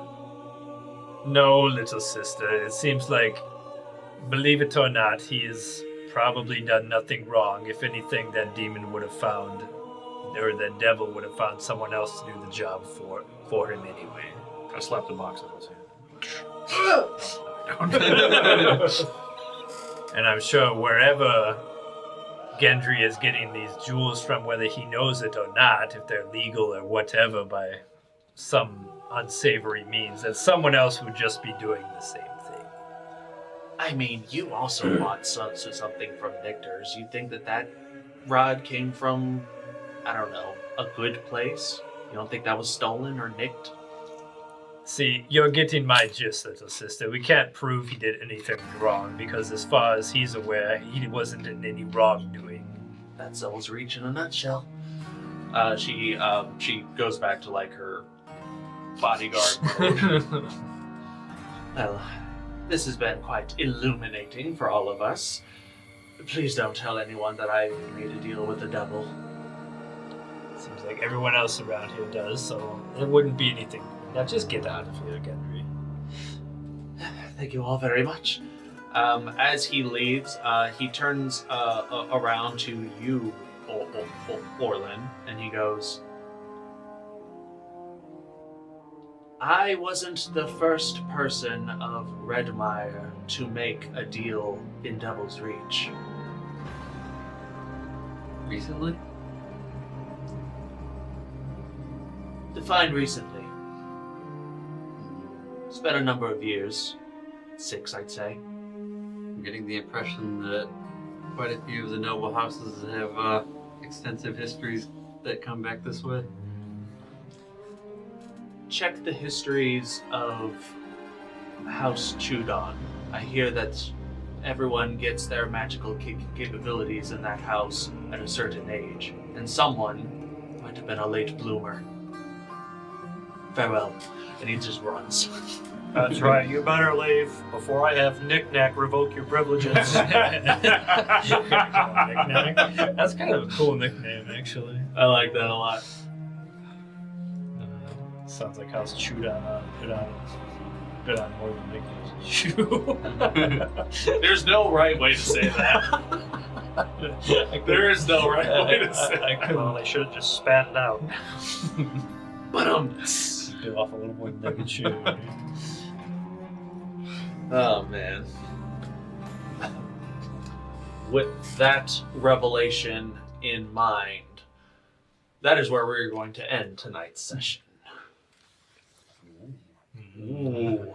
Revelations aplenty. Dun, dun, dun. And hey, if you like that and you want to see more crazy stuff, if you want to see more crazy battle stuff, because we're doing lots of crazy battle. I have so many plans for crazy battles. Check out our Patreon at patreon.com/underground initiative. Every dollar that is donated will go towards the development of the Underground Initiative as a whole. More minis, more terrain, more cameras, more audio equipment, you name it. If we get up to 10 patrons, I will wear a wig for a session every 10 patrons we get. If we get 20 patrons, we will have a random drawing for their own copy of Written in Blood Volume 1. If you don't want to wait for that, go pick it up at drivethroughfiction.com, or you can find the link at FromOuterSpace.com. Also, patrons who donate to our Patreon will also have their name included in the credits here, and they will always remain as long as the internet continues to exist in its current form. Even if you only choose to donate for 1 month, your name will still remain there, as long as the name isn't too non-YouTube friendly. Too not safe for work. To NSFW, yes. You gotta say it like that weird guy from Courage the Cowardly Dog. Naughty. Not only that, but if this is your first time donating, we will also shout out your name at the next available episode, at the beginning of that episode. So yeah, come on. Check it out. You can also join our Discord, where you can chat with us and other Patreon members. Yeah, it's fun stuff all around. Check it out. Once again, patreon.com/underground initiative, FromOuterSpace.com, and drivethroughfiction.com. Check it all out. Like, comment, subscribe. Tell us if you like us. Tell us if you hate us. Well, we can take it. We're grown-ups. I can't. I'll cry. Don't bully me. I'll come. Bullies more. Don't forget to stay incredible. We'll catch you in the next one. How aren't we canceled yet?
Sonnenschein, ja, da muss man glücklich sein, weil da brauch ich nichts auf dieser Welt.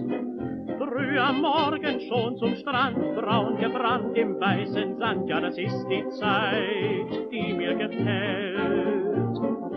Abends kommt dann noch so ein Bummel die Strandpromenade entlang und das hat seine Gründe.